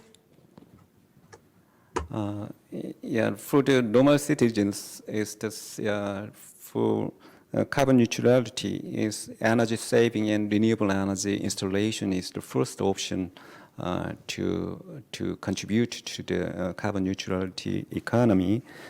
But this is said by Professor Arimura. I wanted to talking about another options for the citizens. We are recently very massively talking about circular economy as a main instrument to achieve carbon neutral society. Over 30% of Korean greenhouse gas emissions are coming from three industries: hard to abate industry, petrochemical, steel industry, and cement industry. Hard to abate because the fossil fuels are used in this industry not only as a fuel but also as feedstock, and the greenhouse gas emissions are happening in the production process. That is why this industry emit mass via greenhouse gases, and very difficult to abate these emissions. The circular economy can contribute to the reduction of emissions in this industry. For example, we can, if we don't use single-use plastics and multi-use plastics, also recycling plastics, we can save these materials to be produced in that industry, and it can contribute to reduce greenhouse gas emissions in petrochemical industry. This is the something around, not direct but indirect contribution of the citizens to the reduction of greenhouse gas emission. Totally. Thank you. Next question is about a dilemma we are facing today. What are some ways we can reduce harm on environments while maintaining the current level of convenience in life and energy use? Ms. Hoon, can you answer this question first? Yeah, I have quite a simple answer for this question. So if the source of energy could be shifted to 100% renewables, being accompanied by also energy efficiency improvements, then people will not have to sacrifice their convenience. This is one of the goals of the World Bank energy sector. We work to facilitate prosperity of people in the world without damaging environments. For example, let's imagine electric vehicles powered by the electricity generated from 100% renewable sources. Then people don't have to give up the joy of traveling in private vehicles and other travels as they wish. Also, with energy efficiency improvements, we can enjoy the same level of utilities with less amount of energy consumed. World Bank also supports energy efficient buildings and efficient cooling and heating, so people don't have to suffer from the lack of air conditioning in the name of energy savings. So energy efficiency improvement is relatively a low-hanging fruit compared to the renewable energy investment. So importance of this area should not be overlooked. So in brief, massive deployment of renewable and efficient energy is a way of benefiting the current level of convenience without damaging the environment. Thanks. Thank you. Mr. Oh. Maintaining the current level of convenience is very important, actually, because if some citizens and the public experience very low level of convenience when they, how can I say, follow some carbon neutrality society and so on. So if the government or if the economy cannot solve these issues, I think carbon neutrality cannot be supported from the publics, actually. So I think some examples of Korean Green New Deal or EU Green New Deal. I think the digitalization or digital New Deal is a very important part for this kind of issues. That's the reason why Korean government and EU government include a digital New Deal is one part of the Green New Deal. For example, when I develop some kind of scenarios for future, especially the greenhouse gas emissions from private life is mostly sourced from building. I can say heating the building or using some kind of electric appliances or using some private vehicles. So some technical solutions for those kind of areas, can I say smart metering or home energy management scheme, the system, or building management systems can be a good solution for optimize the energy consumption in a very digitalized way. And also, I think from the transportation sector, I think the electric vehicles, electric car is one big solution for the reduce greenhouse gas emissions. So when we think digitalization of electric vehicles, for example, autonomous vehicles or self-driving vehicles is very important way to maintain level of convenience while reducing greenhouse gas emissions. So I think digitalization is a very important approach for carbon neutrality economy. Okay. Two panelists show the green and very enjoyable futures. I'm very happy to hear that. And the next question is, I'm curious about the correlation between COVID-19 pandemic and the carbon neutrality plan. Will this pandemic accelerate carbon neutrality plans? Professor Grubb, can you answer this? It's a good question. The answer seems to be quite mixed. Let me make a few brief comments about COVID and its relation to climate change. One is it's a worrying example of the fact that scientists can give a lot of warnings and very few governments really act on those warnings. So many governments had scientific advice about the risk of a global pandemic. Certainly in the UK, it was regularly one of the top risks registered with the government. And basically, our response was completely hopeless, a real shambles. Nothing had been properly prepared. There was very little rapid international learning.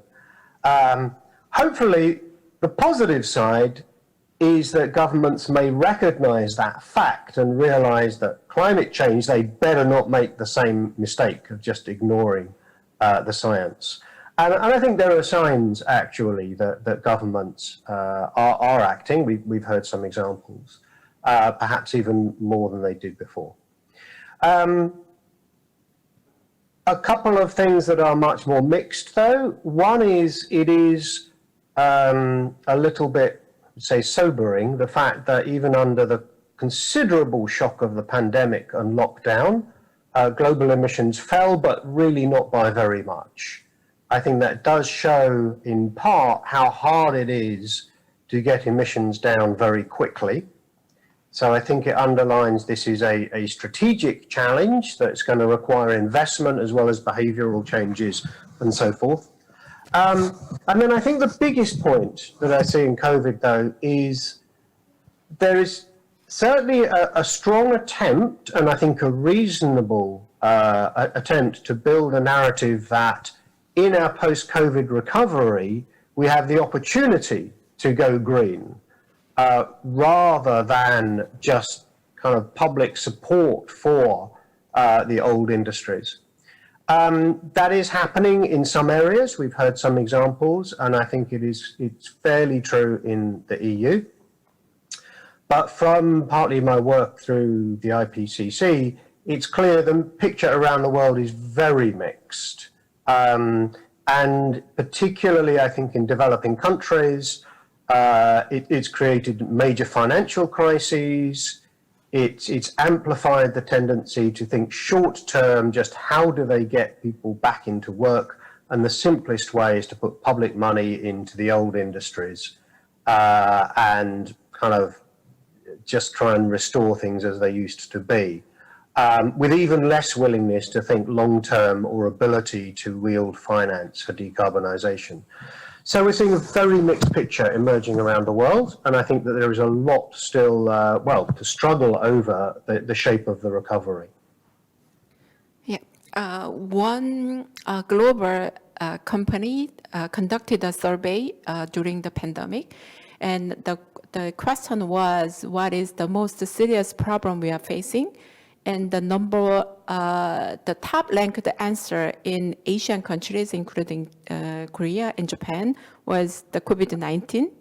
But number one answer in the EU and the developing countries was the climate change, although the economic downturn there was more serious. So let's go to the next question. The question becomes very academic. When it comes to waste treatment, I think the best option that we can choose in the current situation is energy production through waste incineration. But there are still a lot of problems linked with this solution, like air pollution. What is the speaker's thought on the relationship between producing energy and waste treatment? Ms. Hong, can you answer this? Energy recovery from waste could be an innovative solution for both waste management and energy supply, especially when it comes to the net GHG emissions.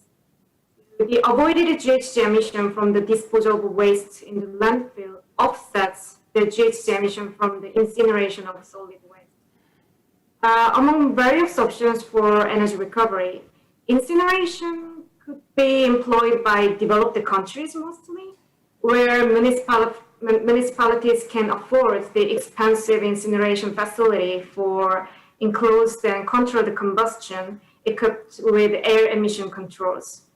In contrast, for developing countries, biogas instead of incineration could be a more suitable option in that it can use existing infrastructure without much investment in the new infrastructure, and it can create jobs and incomes for rural communities.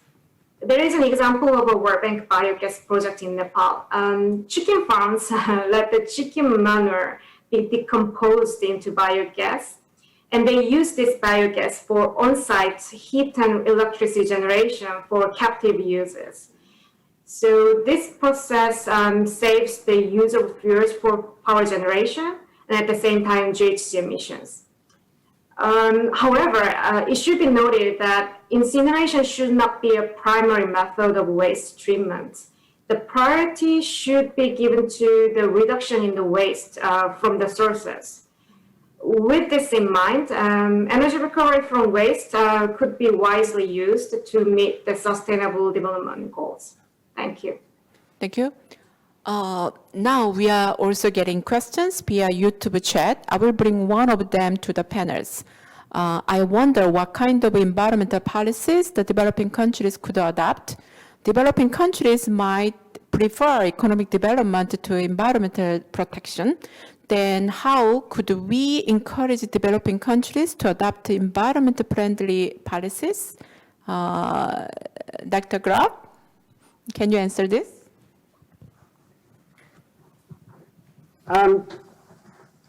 Well, I think the first thing to say maybe is it's hard for us to encourage developing countries to do something unless they want to do it themselves.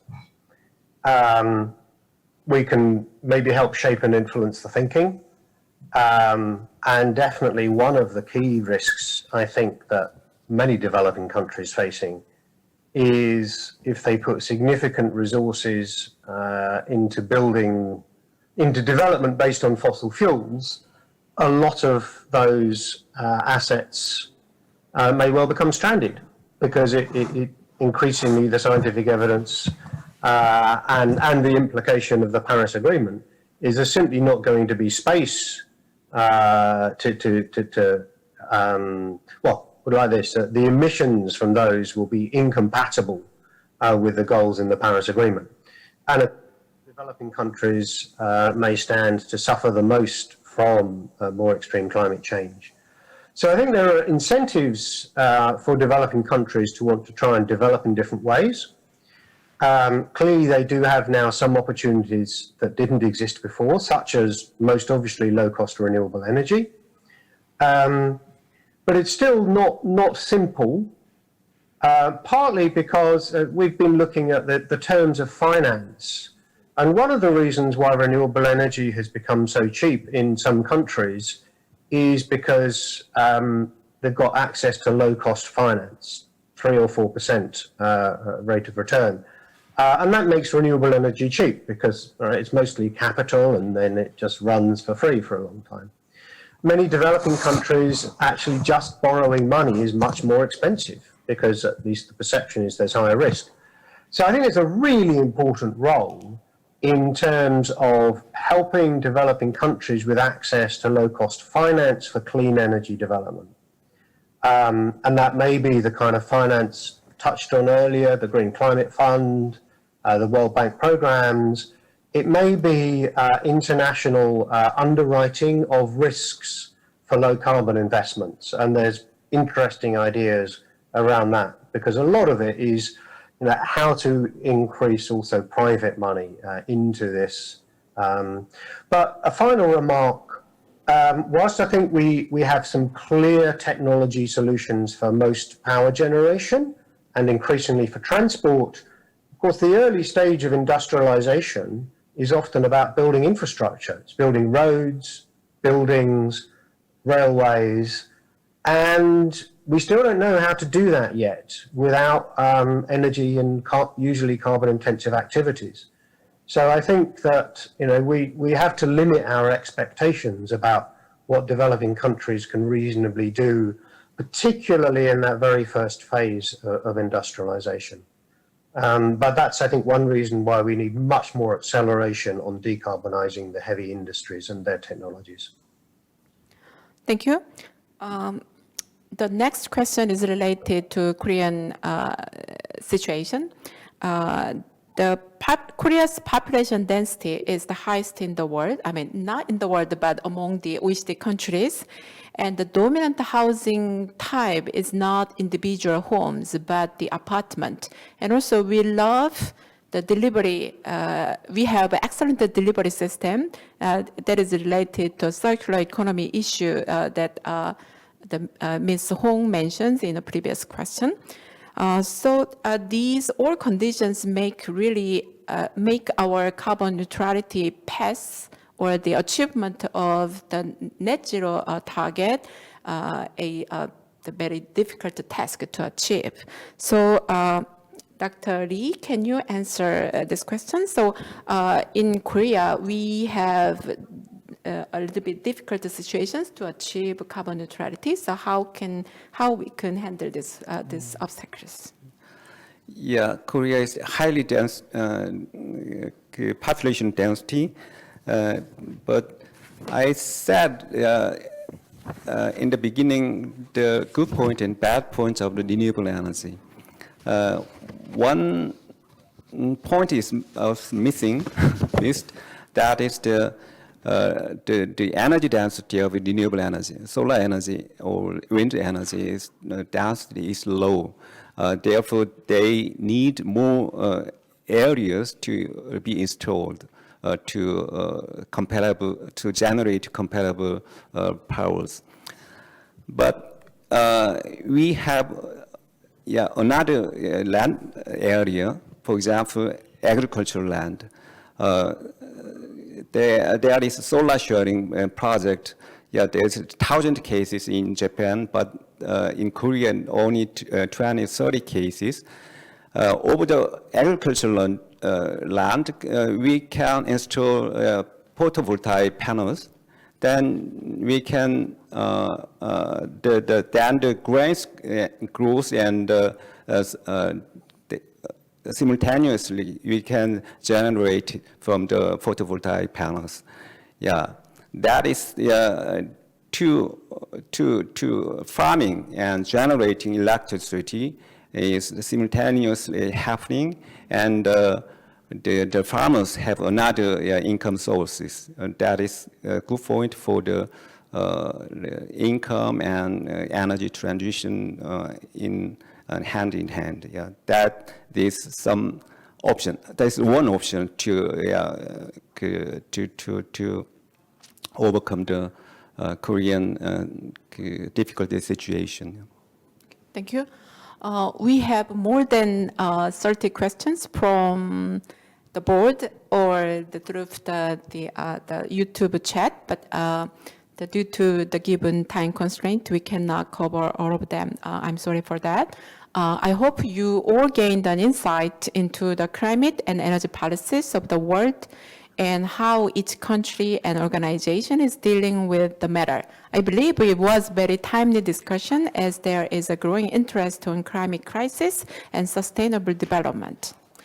Thank you all for participating, and please remember that you can watch the seminar once again on our website from the end of June. Thank you and goodbye. Bye-bye. Been good.